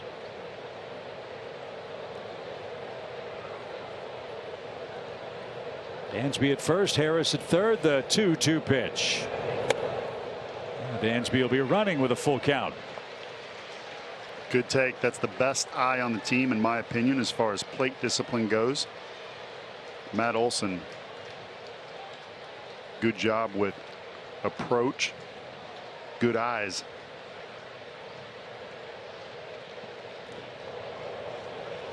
Chavis backs up. Dansby leads. There he goes. The pitch. Swing and a shot. Almost got Dansby on the way by. Wow, a run is in. It is 4-0. Matt Olson almost took the cap off Dansby Swanson. Luckily, he was looking in. Otherwise, he'd have been out. Perez wanted this slider up so it's not out of the strike zone to walk him, and he got it up, and Matt Olson didn't miss it. After going fastball, just show me pitch, that slider was coming, and Dansby Swanson, thank goodness, was able to dodge it. Another 2-out hit, another 2-out run. Derek Shelton will go get his young starter after 83 pitches. He's allowed 4 runs. And the Braves continue to bat in the 5th. Atlanta trying to turn out the lights on the Pirates in Game 2 at Truist Park.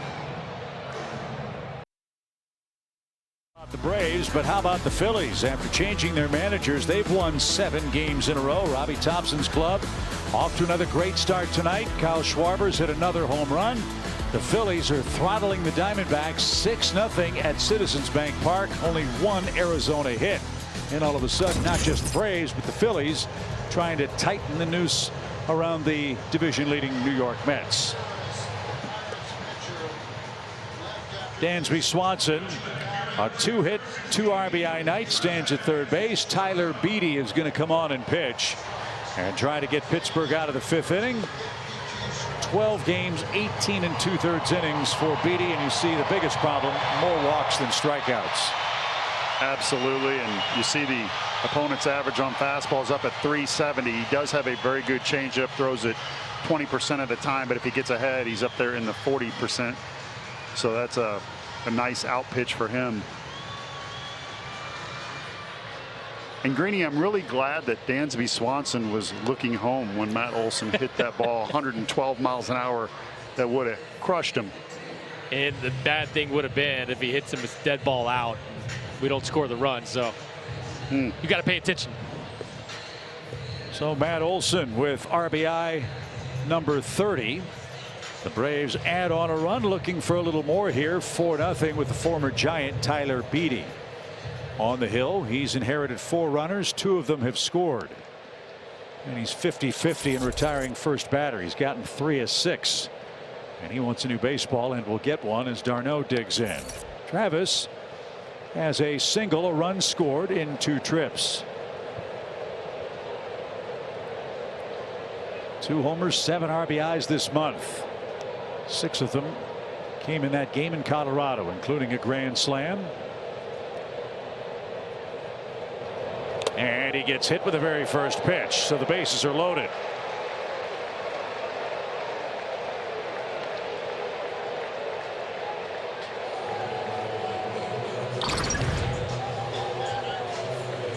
d'Arnaud's so aggressive first pitch fastballs. They try to throw a slider first pitch. Not a very good one. It's been a tough week for d'Arnaud. He's been hit on the right forearm and now the left elbow. I'm okay with that one. The other one I was not okay with. Yeah. And that evens them out too when you get hit on both arms. So Ozzie with the bases loaded and 2 outs. And in for a strike.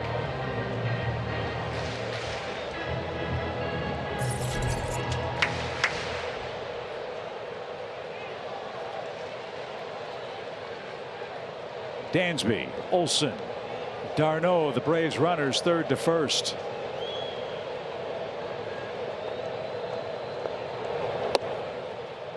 One ball, one strike. Yeah, Beaty's struggling with command right now. And as a reliever, when you come in, it's so different than being a starter where you can settle in a little bit. You come in as a reliever, guys on usually, you have to be on top of your game right out of the gate. 4 career grand slams for Albies. He's got a ton of room to hit on the left side here. The right-hander stretches, delivers, and off the plate. 2-1 the count. See, this is what is so interesting about Ozzie Albies. I would imagine it makes him very tough to pitch to. Sometimes he's hacking away first 2-3 pitches. Here in a run scoring spot, Greeny, he's going to see a 4th pitch. I feel like he's been better lately too. But that pitch, if he swings at that and chases it, there's no way he's getting a hit. Now he's in a hitter's count, looking for something middle of the plate. Now you talk about a small strike zone, theoretically. I don't know if you can ever say that with Ozzie. But Beaty's got to throw a strike or the Braves will get a 5th run.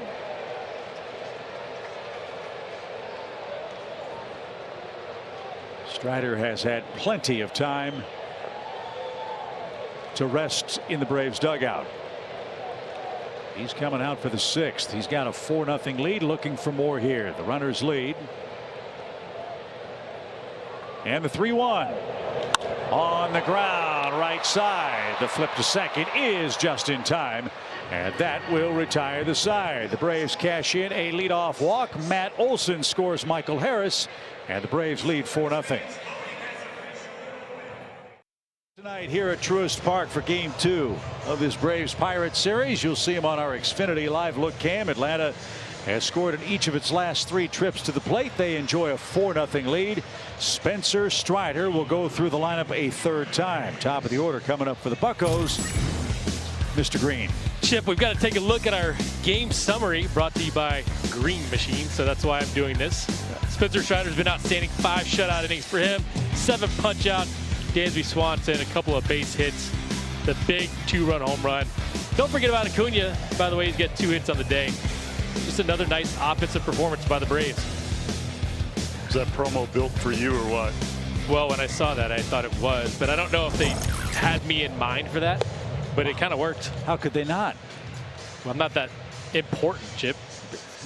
Yeah, you are. Who else is going to read the promo? Well, that's true. Paul wasn't going to read it. He was getting Cracker Jacks. Hey, I mean, you got to fuel this tank. I mean, it requires sugar, especially during the 6th. Little bit of lull. Well, Spencer Strider's already pitched a career high 5 innings as a major leaguer. He's got 7 strikeouts. That's 1 shy of his big league high. Starting a game as a Brave at Truist Park for the first time. Brian Hayes takes a strike. It's just amazing to think about what Spencer Strider and guys of his draft class went through. Drafted in the 4th round in 2020. Did not pitch because of the COVID year. Rose rapidly through the system last year, and now all of a sudden, like so many do, started in the bullpen. And with this plus assortment and the Braves looking for someone, frankly, to seize that 5th starter's job, he's doing it. Just a couple of years ago, rooting on the Tigers at Clemson, now a Tiger in rotation for Atlanta, and he just struck out Brian Hayes on 3 pitches. That equals his career high, number 8. Made that look awfully easy, didn't he? Absolutely, and this is in the 6th inning. So Hayes has seen him. He's seen the fastball. What's most impressive for me right now, this is new territory for him. Now this is going to be, this next pitch is going to tie his high with 87 pitches, but he hasn't been up and down.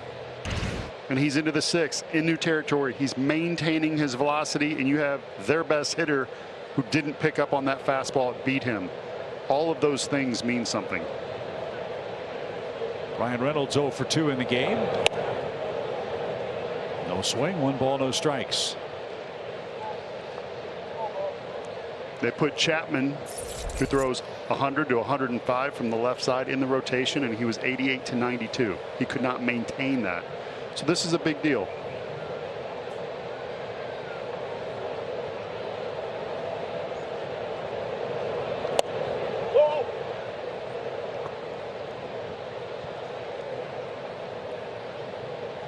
Strider's had excellent control tonight, just one walk. He's surrendered 2 hits. Those came in the 2nd inning. The 2-0 pitch, and fouled straight back.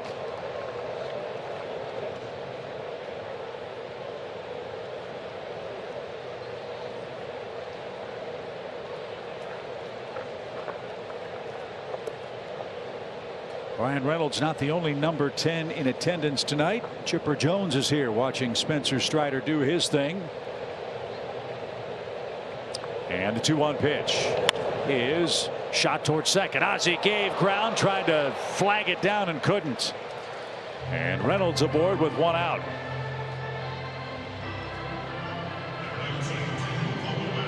Tough play for Ozzie. He did what he could, try to clear himself to get a better hop. You see him open up and try to give some ground. Just couldn't make the play. Almost snagged it, but couldn't corral it. And Reynolds has the 3rd Pirate hit of the game. Vogelbach, the hitter, he has struck out twice.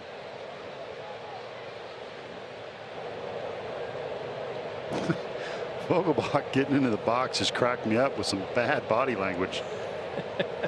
Can you blame him? The way Spencer's thrown to him. First pitch swing, soft fly ball to left, and Vogelbach wasn't real happy with that result. And that's the 2nd out. Back to first is Reynolds. I mean, he just stepped in there and huffed and puffed, and watch this. Not you again. You're still out there? Yeah. Gosh. You know you're earning your meal money against this guy tonight. So Vogelbach tried a different route, didn't get to 2 strikes, instead skies out to left for an 0-for-3 game. And Michael Chavis has had similar frustration.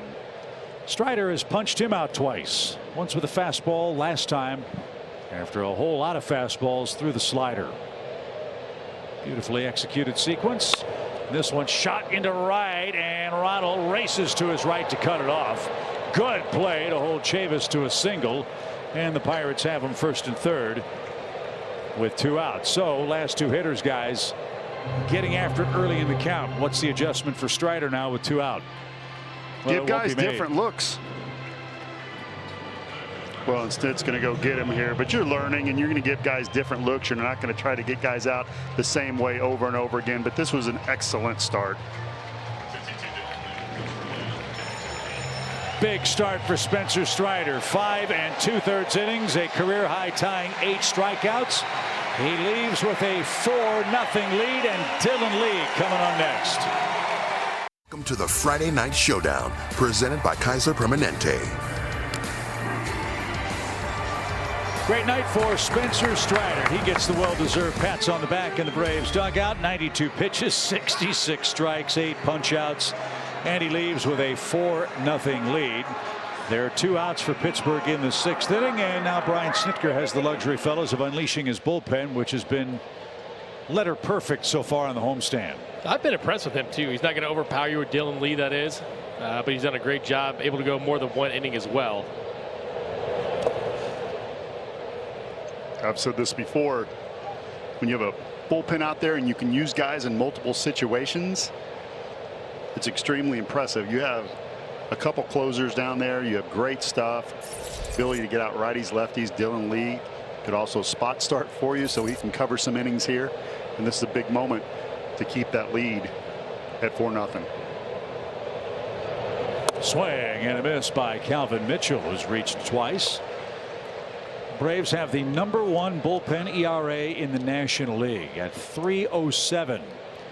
This month, the relief corps is pitching to a 1.38 ERA. And when you factor in that most of those games were in Arizona and Colorado, That is incredibly impressive.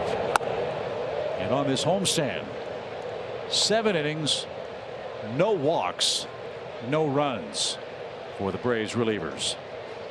No Luke Jackson and no Tyler Matzik right now. And they've done way more than hold serve. Calvin Mitchell trying to keep the inning alive for the Pirates, and Lee with a good choice evens it up. 2 balls, 2 strikes. When guys come in these spots, you think about first batter faced and how many they retire. Lee is 5 for 6. He just looks different this year too. It looks like he belongs, and he knows that he belongs. The 2-2 count, 2 on the pitch. Swing and a miss. Lee takes care of Mitchell on strikes. Spencer Strider, 5 2/3 innings of shutout work. Lee puts out a fire, and the Braves go back to work in game 2. Pitching, defense, timely hitting. It's all there for the Braves as Spencer Strider in line to win game number 2. Here at Truist Park in Atlanta, as we hope to send the Braves to Hollywood this summer for the All-Star game. Make sure Ronald and Ozzie go back. Send Austin Riley and Dansby Swanson to their first All-Star game. Gotta pick Max Fried and Kyle Wright have a great shot to represent the Braves and the National League. You can vote up to 5 times a day for all of your favorite Braves players at Braves.com/vote. Love those very creative movie poster themed giveaways. They've been very popular the last couple of nights in Atlanta, but nothing's more popular than winning, and the Braves are doing that, up 4-0 with Contreras, Duvall, and Michael Harris coming up.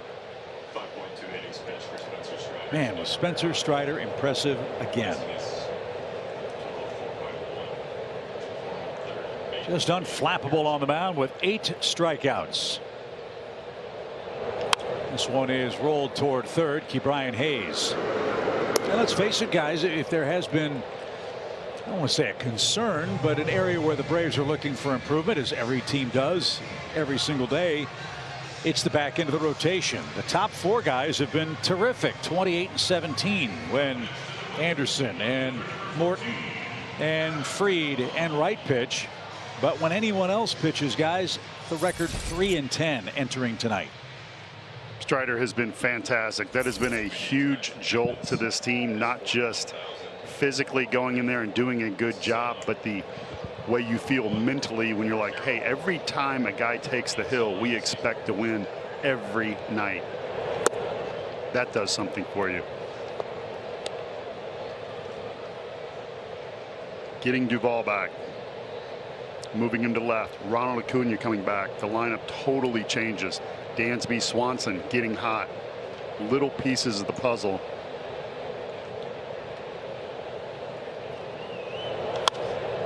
Duvall pops one into shallow left center.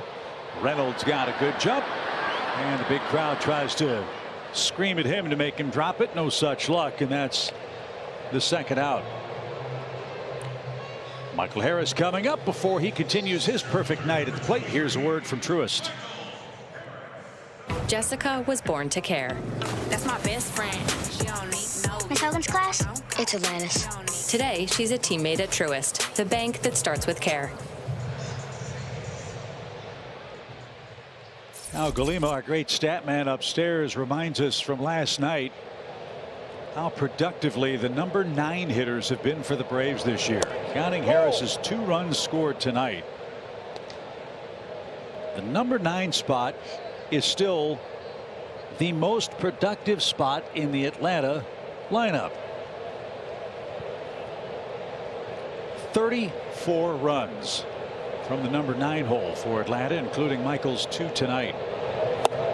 And again, the way this team is built, if Acuna is going to lead off, he does that to start the game one time. After that, you want guys on when he comes up second, third, and fourth time through the order. And how crucial is it to get Duvall going in the 8th spot? I mean, that's a 30 home run guy at the bottom of the order. Smoked into the gap in left center field. That's going to get down for a hit.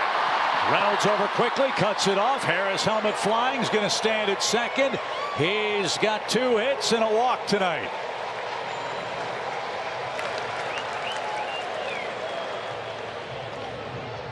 We know how well he hits the ball the other way, and this is that type of swing you want to see consistently. Middle in, uses the left center field gap. When he catches it out front, that's when he's going to right center. But this kid is on the move as soon as he makes contact, not taking anything for granted. And by the way, Paul, he's not holding his helmet on anymore. He's letting it fly, and I like it. Well, I mean, if you got headbands like that, why wouldn't you? Airflow as well, and we saw Andrew Jones approve a catch the other night. We saw Chipper Jones tonight approve the hitting. 2 pretty good guys to give you some props.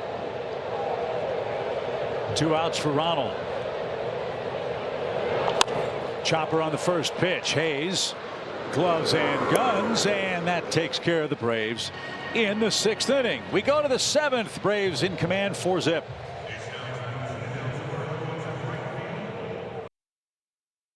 Through the 12th, free events are being held in communities across the country. Register your kids today. Visit MLB.com/playballweekend for all your information. Braves kids are playing ball tonight, leading 4-0. A lot of kids in attendance. School is out. Big weekend here. 2 more with the Pirates. Then we hit the road for a series with the Nationals and then the Chicago Cubs before coming back with the Giants and the LA Dodgers. Tucapito Marcano is up. He is 1 for 2 in the game.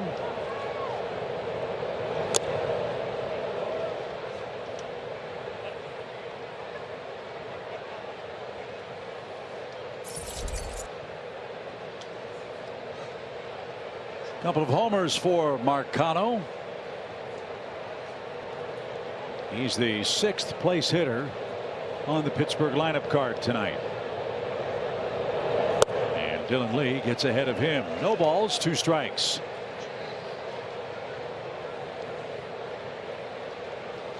The thing we've noticed about Derek Shelton, pretty strict with his platoons. If there's a lefty out, he's getting the right-handed bats in. And conversely, if a righty comes in to relieve, he's not afraid to empty his bench with the left-handed hitters.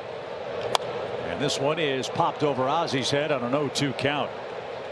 So that hurts. First hitter allowed to reach by Dylan Lee. A 2-strike leadoff single here in the 7th. And Pittsburgh will go to the bench. Yu Chang is going to come on and hit. Swaggerty be taken down.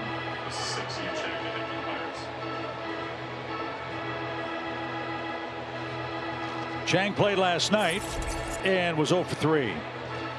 Another player acquired by the Pirates. A cash deal brought him from the Cleveland Guardians. He can play all 4 infield spots. Lee would like a double play. This one's out of play, foul to the right.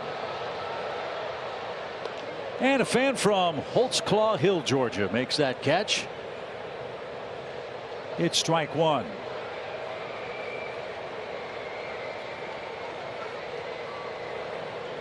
Three defenders between the second base and third base bag for Yu Chang. Another one to the right. And served foul. It's 0-2. Nice catch.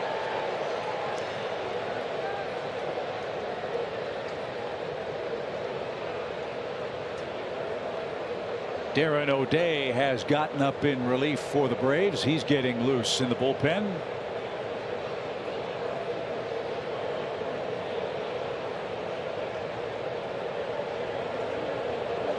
Tipped and caught. Chang couldn't catch up with a high fastball. There's the first out of the 7th inning. Second strikeout for Mr. Dylan Lee. Lee's a big guy. Now watch this fastball up at 92. Beats Chang, and you know Strider's changeups were at 90. Nowhere near the size of Lee, so that shows you how impressive Strider's fastball is, but it also shows you that 90 to 92 miles an hour, when placed well, is good enough to beat a big league hitter all day long. Location.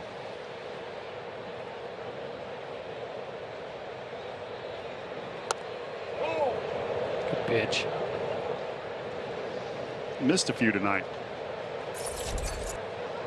Michael Perez has flied to left twice. 1 ball, no strikes. Golf toward right. Ronald retreats. That ball is caught by Ronald, a step shy of the wall. Timed his leap perfectly. Yeah, tip your cap, Ronald. That was a beautiful play. He got a bad read on this and then made up for it. I'd love to see that play, especially knowing what has happened in the past with the ACL. Not timid at all, and that's a great sign. Just a great catch overall. We're not in Miami. Nice reading that track, feeling it coming up, and then putting that cannon on hold. Good work by Dylan Lee. 1 hit in his inning of relief with a couple of strikeouts. Darren O'Day on to get the last out. Park, get a Dale Murphy Power Alley bobblehead presented by Xfinity. Get here early to add this unique bobblehead to your Braves collection. Get your tickets today at Braves.com/promos. Darren O'Day is the 3rd pitcher to work for Atlanta. Spencer Strider, 5 2/3 shutout. Dylan Lee, a 1-inning relief appearance, and now O'Day will try to send us to the stretch and retire Diego Castillo, the Pirates' 9th place hitter. At least he's scheduled. Looks like Castillo's going to be pulled. Yep, Jack Sawinski's coming on.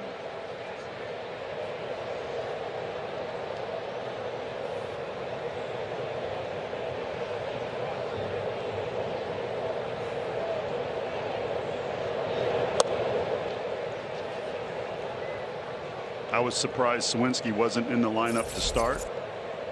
Leads NL rookies in extra base hits, homers, and total bases. Got 8 homers on the season. That's since his debut on April 26th, so he's been playing very well. No swing by Sawinski, who hit his 8th home run last night. Again, that has the plate. I know the catcher's missing, but the pitcher's missing the catcher's target. That's got to be a strike. It's happened a couple of times tonight. It is. I think the biggest problem is d'Arnaud's been reaching on all of those pitches, and the ball's taking him out of the zone. But didn't it look like a strike where it crossed? I thought it was a strike. I did. You're such a hitter. I'm just saying. I'm just saying that umpiring's tough. I want strikes to be strikes and balls to be balls. I do. But the presentation just hasn't been there. And I get it. You don't reward the pitcher when you miss your spot by a foot or so. But that was a strike. 2-1 the count for Jack Sawinski, who's got an 8-game hitting streak. And that's inside, ball 3. Top of the order coming up, and keep Brian Hayes lurking on deck. Want to face him in the 8th with nobody on. Braves lead it 4-0.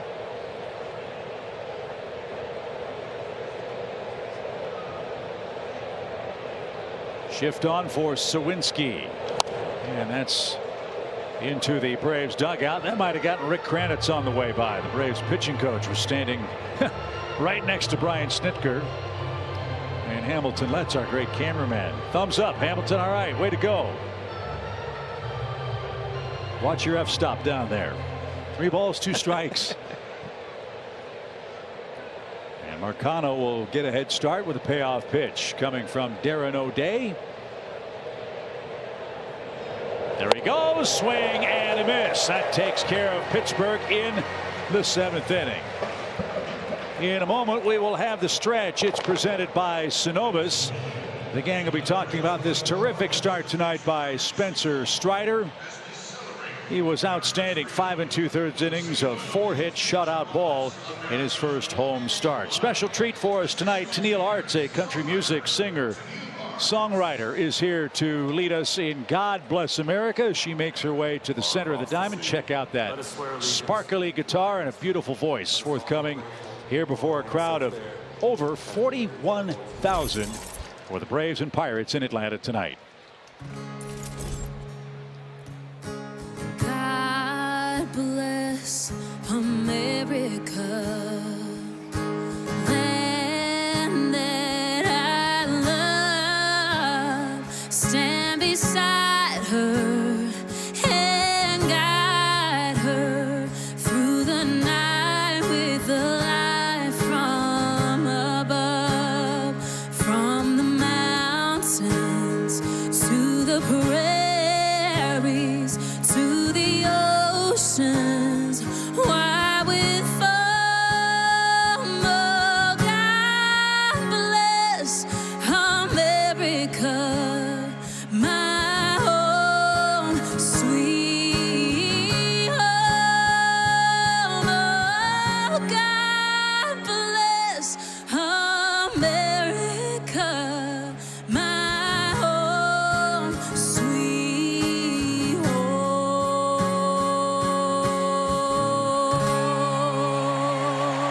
Well, Dansby Swanson leading things off here in the 7th for the Braves, who are up 4-0. He's 2 for 3 on the night, and we've seen some of that terrific base running already. First to third, the matrix move, if you will. But where he's really improved this season and catching up with Eric Young this afternoon is stealing bases. And he said some of the biggest differences for him is that he is just believing this year, knowing and attacking. And he's actually just 1 stolen base shy of his career already. But I thought it was interesting. He goes, you know, this is the leadership aspect and for Dansby Swanson that he's showing. I said, you know, you're one of the fastest guys on the team, Dansby. Why are you not stealing more bases? And he just really didn't have a good answer for EY guys. And so he said, okay, I'll start utilizing that more. But before it all had to be 100% right, Nick, for him to steal bags. And this year, that attack mode. And Eric's big on taking bags versus stealing bags. I'm sure you can understand their thought process behind telling guys that.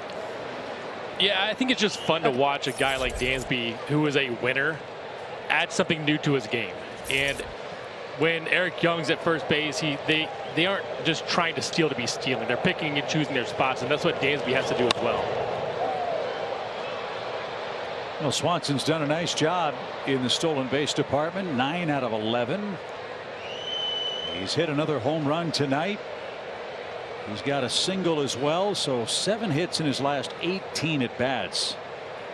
For Swanson, the 2-run homer came with 2 outs. Boy, did that really lift everyone's spirits. It was more than enough for Strider in the bullpen to this point. As he's behind 0-2. And look, I grew up in the 80s as a baseball fan, watching the stolen base part of the game. I love it. I think it's exciting. The cat and mouse game between the pitcher, catcher, and base runner, taking the extra base, all of those things, in many ways, I thought got lost because of the emphasis on home runs. Are you guys seeing it creeping back in more and more in the big league game? I think it is to a degree. I think the analytics show that we need to steal bases in certain situations. If the catcher's 2-1 from home to second base, then we can steal. If the pitcher's 1-4, we got to go. You know, I think that when you put it in the middle, it's not worth the risk when you have power hitters on your team. So I think that you have to pick and choose your spots. And I think if you can get there and you feel like you can't get there, then you go. Right back off the pitcher's leg. Ricochets to short. Dansby lets out another hit. We'll check on Beatty. He got smoked with a comebacker. Pirates are going to come out and check on him. He says, I'm fine, but they're going to take a peek. That ball got him flush. We'll find out where on the replay in a moment. Ooh, hip. There's worse places. Square it up, Paul. There's worse places to get hit. But I got to tell you this, Dansby Swanson in the 3rd on a ground out from Brian Reynolds, who went to Vanderbilt. He barehanded it and threw him out. Beatty, also from Vanderbilt. Nick, I got Swanson winning all the Vandy matchups tonight. He's got a lot of bragging rights going forward. Guys are going to be getting text right and left. So 3 hits for Dansby. Riley's looking for his first. Austin has struck out a couple of times in tonight's game. So is this one of those spots where you think about a stolen base? It's a 4-0 game. Again, I think you have to calculate it to see if it's worth the risk. You have a home run hitter up, a home run hitter in the on-deck circle. Beginning of this season, EY said to me, we're not going to be running as much because we have so much power.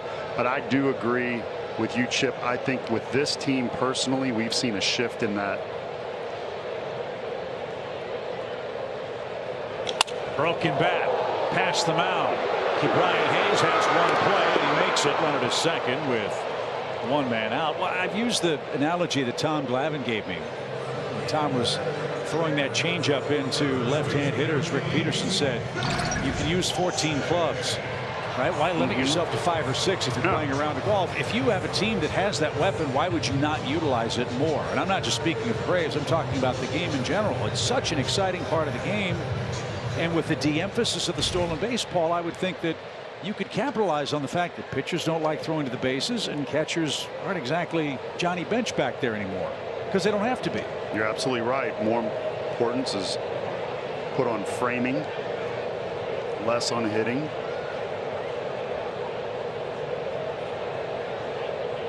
Matt Olson, the hitter. He's 1 for 3. I just think that the most exciting and the most athletic players are in the middle of the diamond. Second baseman, shortstop, center fielder, catcher, pitcher. Any action that involves those guys, I think, is great entertainment, and it has been Nick tonight. I think one other thing that's, yeah, we can steal more bases, but you have a better idea of what pitchers are going to throw in certain situations. I feel like that data is better now. So if I'm looking at a guy throwing 96, 97, high velocity, getting to the plate just a little bit quicker. What if I'm in a count? Is he going to get the intentional walk? What if I'm in a count with a 2-0 count? I know he's going to throw a breaking ball here. Did I take that chance? Well, and you said something that's really great. And for those of you who are listening who are new to baseball, when a pitcher comes set and he throws home, if he throws home and it takes him from his start to his finish over 1.3 seconds, that's slow. You mentioned 1.4. You want to go. If a catcher throws down to second base more than 2 seconds, pop time from time he catches it to down to second base, and it's over 2, he's slow. So if those things match up, and the pitcher who usually delivers a ball in a second and a half does that every time to where he's easy to time, then all those things say it doesn't matter if you're a home run hit or not, you go.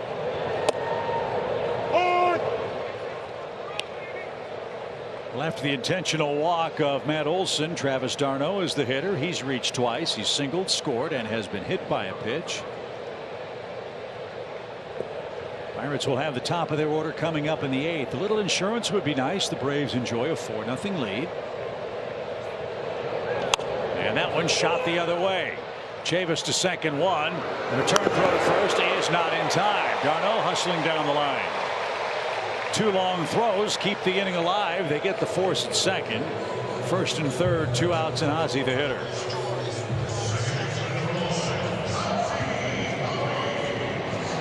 Pirates did make some defensive changes in this inning. Marcano moved from second to short. Chang's at second, and Sawinski took over in left field. So that's the Pirate defense in the Atlanta 7th. Ozzie Albies an RBI double, extending his hitting streak to 6 straight games. Arizona, by the way, trying to come back in Philly. They were down 6-0. It's now 6-5 at Citizens Bank Park. Phillies have a 7-game winning streak, 1 fewer than the Braves' 8-game stretch. Pitch is up and away.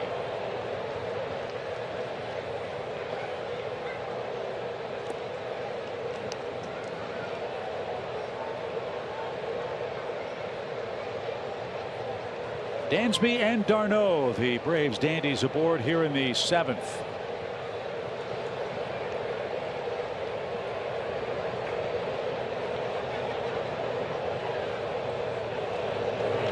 Fly ball center field. Reynolds drifting back to the edge of the track is there, and that sends us to the 8th.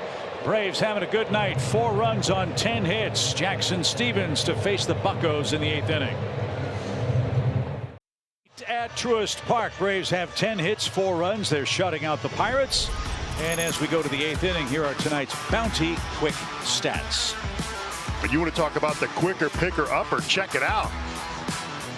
Bullpen retired 25 of 28 hitters faced, and this homestand they have been outstanding.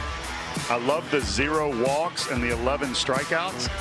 They're pounding the strike zone. They all have great stuff. Righties, lefties, very, very versatile. And the guy on the hill right now, Jackson Stevens, has been one of the biggest surprise and difference makers in this team. Last year in Mexico, this year in the big leagues with a 1.89 ERA. Greeny. I love what he brings to the table. I think the sinker's really good, although he hadn't had a ton of success with it. But his 4-seam fastball has only given up 2 hits and 24 at-bats, and that curveball has been unbelievable so far this year. And what's so important for a guy coming out of the bullpen? Control. He has not walked a first batter that he has faced yet this season, which in a 4-run game is exactly it's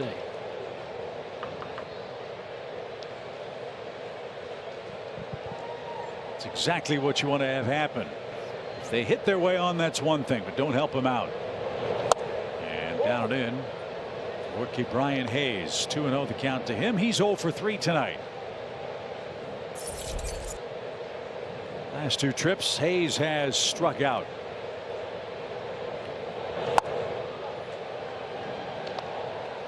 And sure enough, Stevens now 3 balls, no strikes. Reynolds and Vogelbach are scheduled to follow.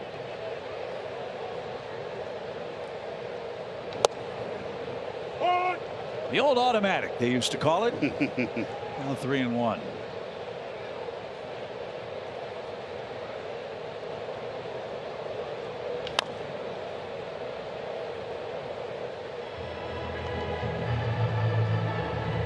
Pirates have had some terrific third basemen in their franchise's history. Bill Madlock comes to mind. Aramis Ramirez comes to mind. Great player. Brian Hayes in that class, and what a comeback for Stevens from 3-0 to a strikeout. Hat trick for Hayes, 1 away in the 8th. That sinker just keeps riding inside. Such good movement. Doesn't want anything out over the plate to keep Brian Hayes and locks him up inside.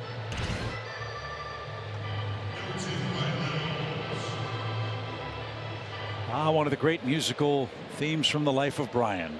Always look on the bright side of life. As Reynolds steps in, Matthew Kaminsky so very clever on the organ here at the ballpark. And lifted off to the left and out of play for a strike. You know, when you're a starter and you come out of the game, usually when you're ahead, your relievers should be an uptick in stuff. It should get tougher. But when you have Spencer Strider's stuff, that's not going to happen. So if you come in with some sidearm guys, some funky, some spins, which Jackson Stevens is providing right now, that also makes it very tough to hit, even though it's a tick down, because it's so different.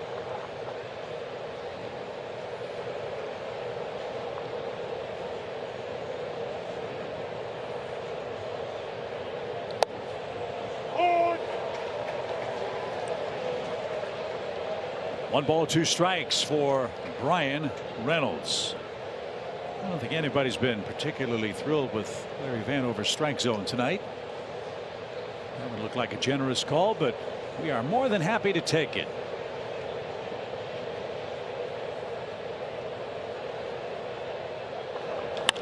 That's ricocheted off Stevens. Riley the rover, off balance throw, and Reynolds beats the wrap.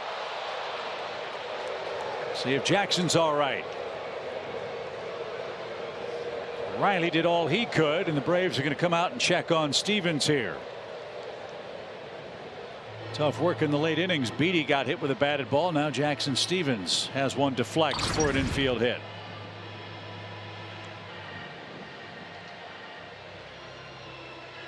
Thigh? Looks side of the knee, maybe. Ooh. Just above the knee on the side. That's going to leave a mark.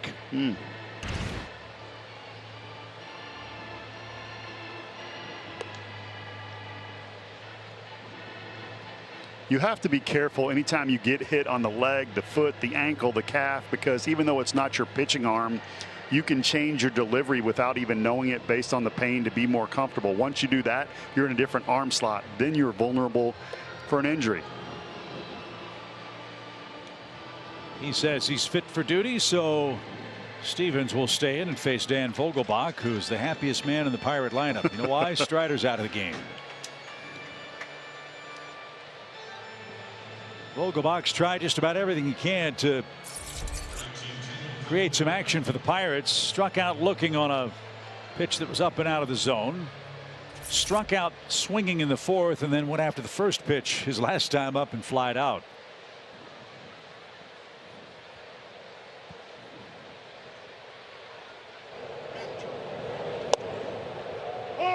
More action in the Braves bullpen. A.J. Minter is getting up.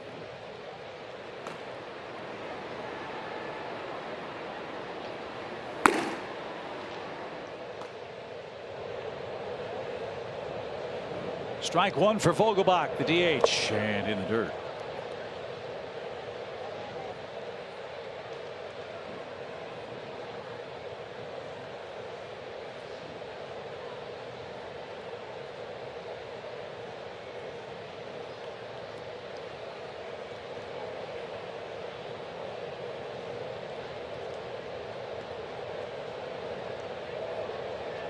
Chavis shifts for Vogelbach. And Jackson misses low and away. Didn't offer. 2 balls and a strike. I'd like to see him attack with that fastball a little bit here. You have a 4-run lead. Make him put the ball in play. And Vogelbach, we know he's struggled today. Yesterday 0 for 4 with 2 strikeouts as well.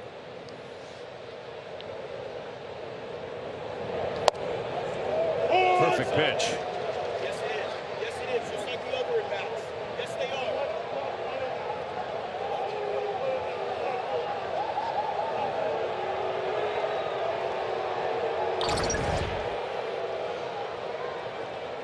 Well, you heard him talking to Vanover. He didn't like it.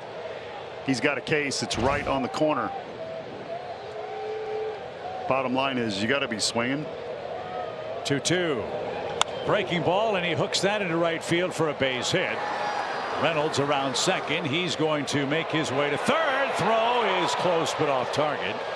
And they're at the corners for the Pirates with 1 out.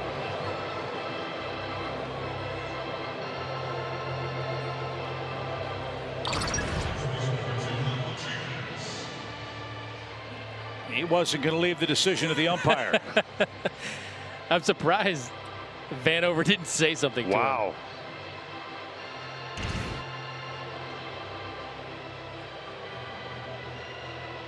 Base hits tend to put you in a better mood.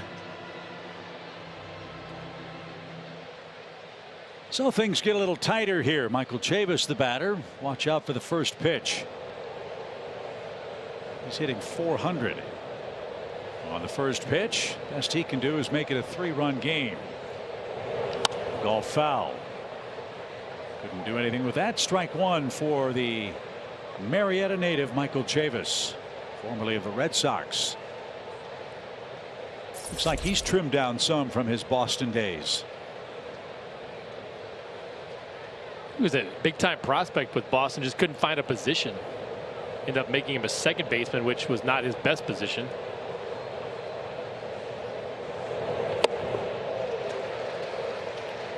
0-2. Well, it stands to reason Ben Cherington, the general manager of the Pirates, would know all about Michael Chavis. Used to be with the Red Sox. Another player acquired by Pittsburgh, which trails 4-0 in Game 2 tonight. Jackson Stevens ready, and his 0-2 pitch is bounced foul. I like it. That sinker's got so much run to it today. Try to get that ground ball double play. That's been the Braves' best friend as of late. He's got the pitch he can do it with.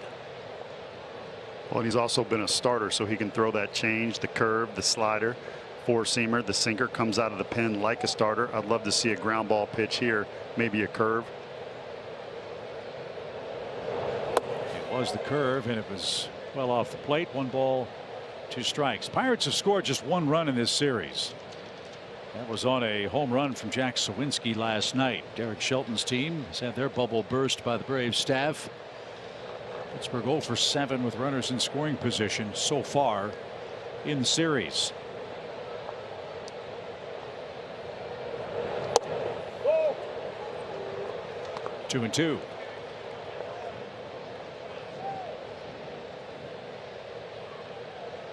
Stevens not quite as sharp after that batted ball got him in the knee.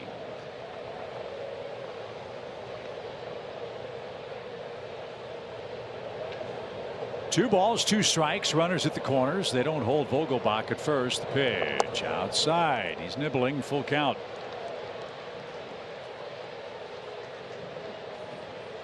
Now, this is tough here because you do not want to bring the tying run up to the plate. Chavis knows this. Matt Olson's not holding Vogelbach on either. I don't know if he's going to try to run or not. He's not. And that ball is golfed into the left field corner. That's going to score a run. It's going to bounce into the bullpen. That's a break. That would have scored another run perhaps. Instead, it's second and third with 1 out, and the Pirates finally get their first run with a man in scoring position. And Jackson Stevens, after striking out Ke'Bryan Hayes, gives up 3 consecutive hits and the first Pittsburgh run. 33, AJ Mitchell, Pittsburgh So Chavez has 2 hits tonight. Give him an RBI. A.J. Minter is on. Tying run in the batter's box in what's now a 4-1 8th inning game.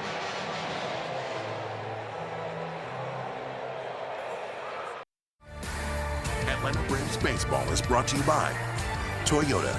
Visit your local Toyota dealers today. Toyota, let's go places. The Georgia Lottery. Today could be the day. And by Kaiser Permanente. It's now a 4-1 game as the Pirates continue to bat in the 8th inning. 2nd and 3rd, 1 out. Jackson Stephens has been followed by A.J. Minter, who's pitching for the 2nd time in the set. Minter, part of the Braves bullpen core that was perfect last night. How about those 4 walks to 35 strikeouts and only 25 innings pitched? Phenomenal. Need one here. Lefty-lefty matchup with Cal Mitchell. Who singled and walked, and he jumps on the first pitch, skies it toward right. Acuna settles under. The throw is going to come to the plate, and it's close. But a sac fly by Mitchell. Both runners tag. Runner at 3rd, 2 outs. And the Braves will trade a run for an out here on 1 pitch. I thought Ronald was going to go to 3rd base here, and he goes home. And it was actually fairly close. Yeah, I think with Chavis at 2nd. It was just the way the angle he had no shot at home plate, and he knew Vogelbach was running. Why not try it? So runner at 3rd, 2 runs are in, 2 outs. And Tucupita Marcano is the hitter. He too represents the tying run. He's had a nice night, couple of hits. First pitch, swing again. Fly ball hit toward left, and the Braves are going to get out of it. They surrender 2, but nothing else. 4-2 is your score. A.J. Minter just threw 2 pitches and got 2 outs. Baseball is streaming on the Bally Sports app, and it's presented by Coors Light. Entertaining game tonight. Bottom of the 8th inning. The Braves still lead. 4-2 now is our score. With Kelly Kroll, Nick Green, and Paul Bird, I'm Chip Carey.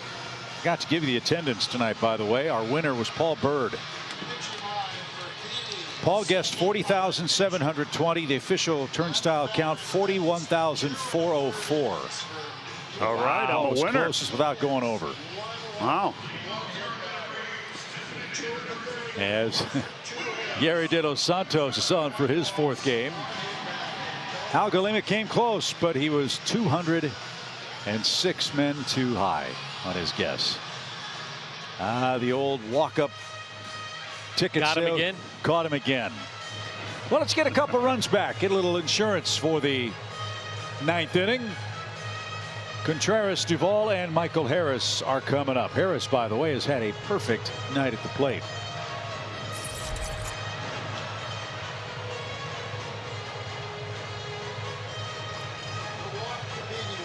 De Los Santos, another Pirate that was recalled from Indianapolis, where he had a 1.72 ERA and 3 saves.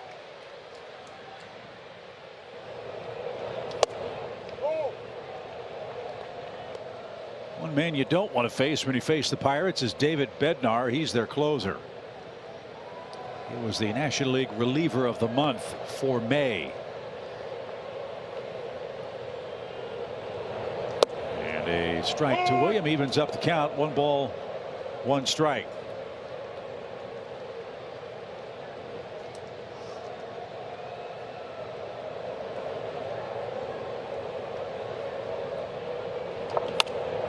That one off the netting to the right.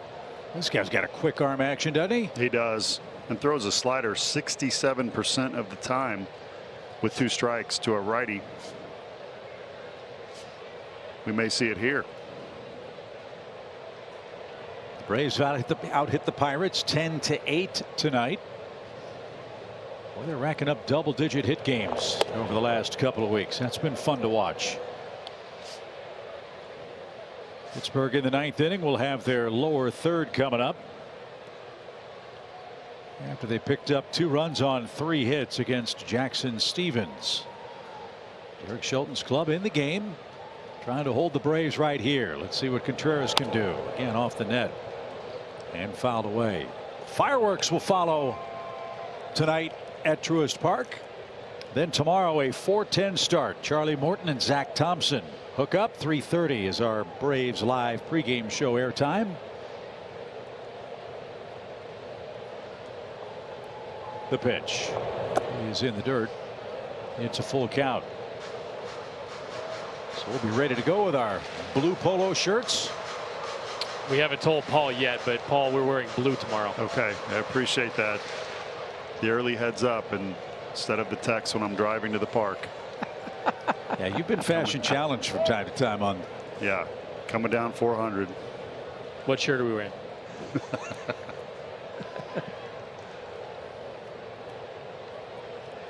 Full count for Contreras, the Braves' designated hitter.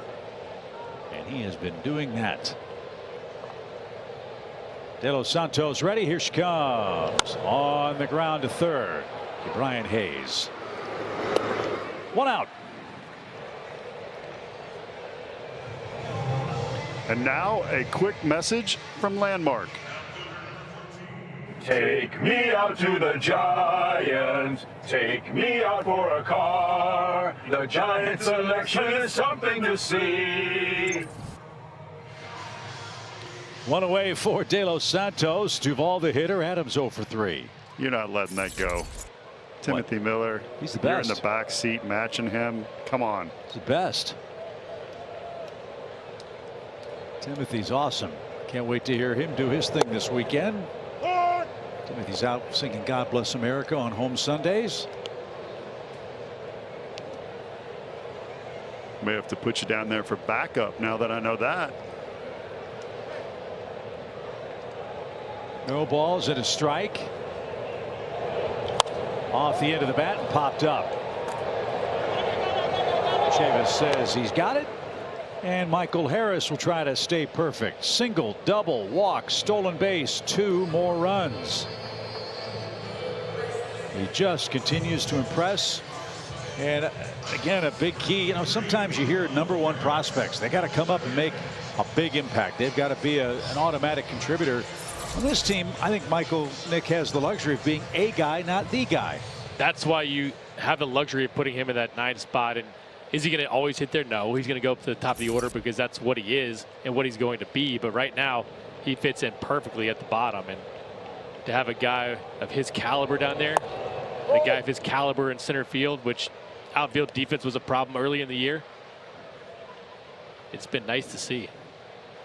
What is dropping his hands down from being up by his ear? What does that do for you as a hitter? So for him, he's always going to go up with his hands. And if he has them high when he goes up, the front shoulder turns in, closes him off on those middle to middle in pitches. And you can see his hands, they aren't going to go behind his head and wrap the bat here. And you're just going to give him more room for error. And that's what you want. Big league pitching is very, very difficult. We know that. So Kevin Seitzer's philosophy is, I want to give myself a chance every time I'm up. Now, could he have hit the way he was hitting early on? Maybe. But they felt like he had a better chance to hit like this. And so far, so good. 2 of the Braves' 10 hits. The pitch is rolled foul. It's 1-2. So with young players, we hear it all the time. Teams will draft and develop a kid, get him to the major leagues, and immediately want to change him. Sometimes those changes are for the good. Exactly. And he knows it. You can explain it to him so well now. And he bought in so far. Unfortunately, he punches out right here, but just a good kid that wants to be the best he can be. Well, he's had a great night tonight. He's reached base 3 times. He's scored twice. And now we go to the 9th with a 2-run lead.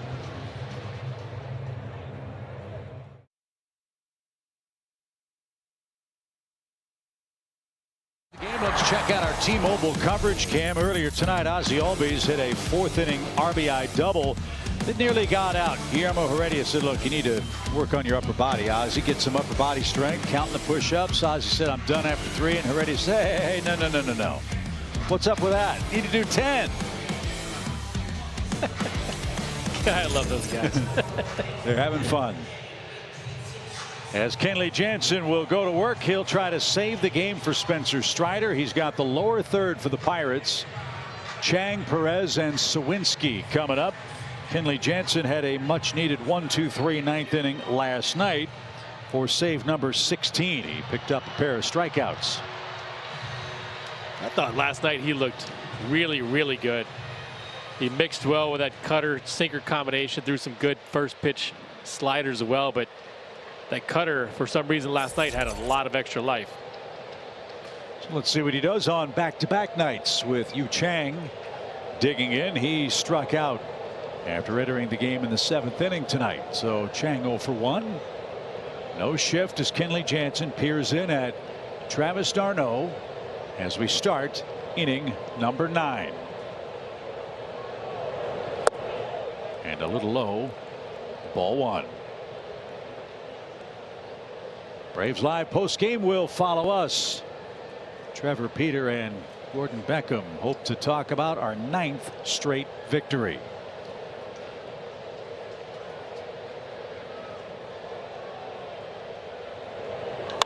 Popped him up. Ozzie drifts out. Acuna's going to join. Ozzie still backpedaling, gives way to Ronald. And there's out number 1.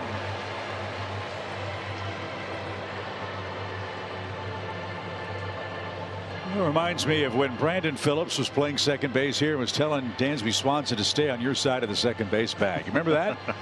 I do. That was pretty funny. So there's the first one for Kenley. Here's Michael Perez, who's flied out twice. Acuna made that terrific leaping grab to rob him in the 7th inning. The catch itself was great, but how he caught it was even more impressive because it brought back the memories of Miami and the way he injured himself down at Lone Depot Park. Acuna playing his 7th straight game defensively for the Braves in right field. We'll see if he's back in there with a quick turnaround tomorrow. 1 ball, no strikes for Perez. The pitch from Jansen. That is pulled off to the right into the stands. Fan from Turtletown, Tennessee makes the grab. Where is that? In Tennessee. Good point. Geography is really strong. Look, I just know where the seating chart is. I don't find out exactly where they are. That's where the Turtletown, Tennessee fans are tonight. As Perez awaits a 1-1 count. Good pitch. So there's different ways to get guys out. What Kenley Jansen has going for him is late movement finish. Look at that, just at the last second, start to dart left. It says sinker. It actually acted like a cutter, 93 miles an hour, goes to the left, but it's late, and that's why he gets away with a number of mistakes. High fly ball right at Ronald. Perez hits the ball in the air again, and the Braves are an out away. And Nick, Turtletown's in Polk County, Tennessee. It's a very mountainous, foresty place, close to Dogtown. In case you wondered, probably sounds like a lovely place to visit. Maybe we'll meet some of those fans after Kenley Jansen gets one more out. I'm in. So Jack Sawinski, the best he can do is make it a 1-run game.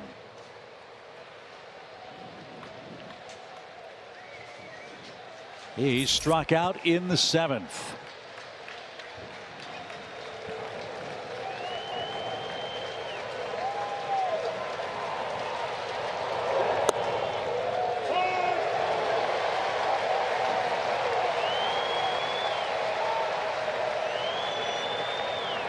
Everybody standing.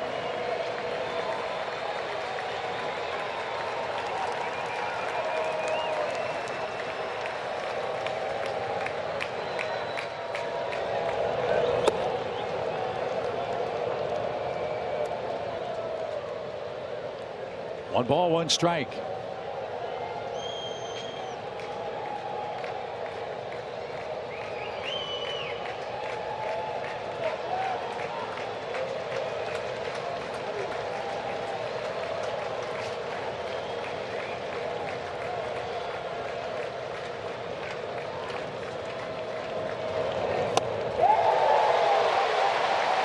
That had some heat. Now we're a strike away.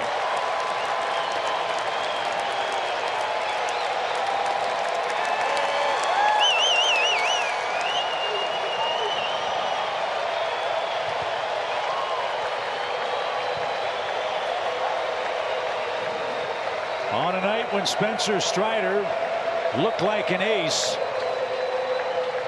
Kenley Jansen trying to nail it down. The pitch.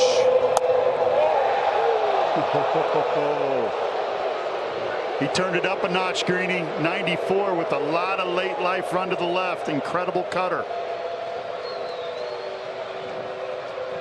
Got to get Sawinski. Keep Ryan Hayes waits on deck.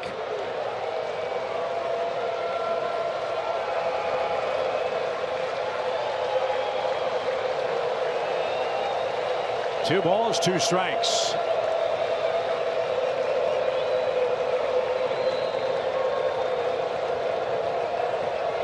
And here it is. That's three pitches in this inning that were strikes that weren't called. That's three of them. I know the target was on the outside part of the plate. It doesn't matter. A strike's a strike. It dotted the inside corner at 95, and he knows it. Again, he's seeing the catcher's movement. I get it, but it had the plate. So a little extra work for Jansen. His 12th pitch and a big one.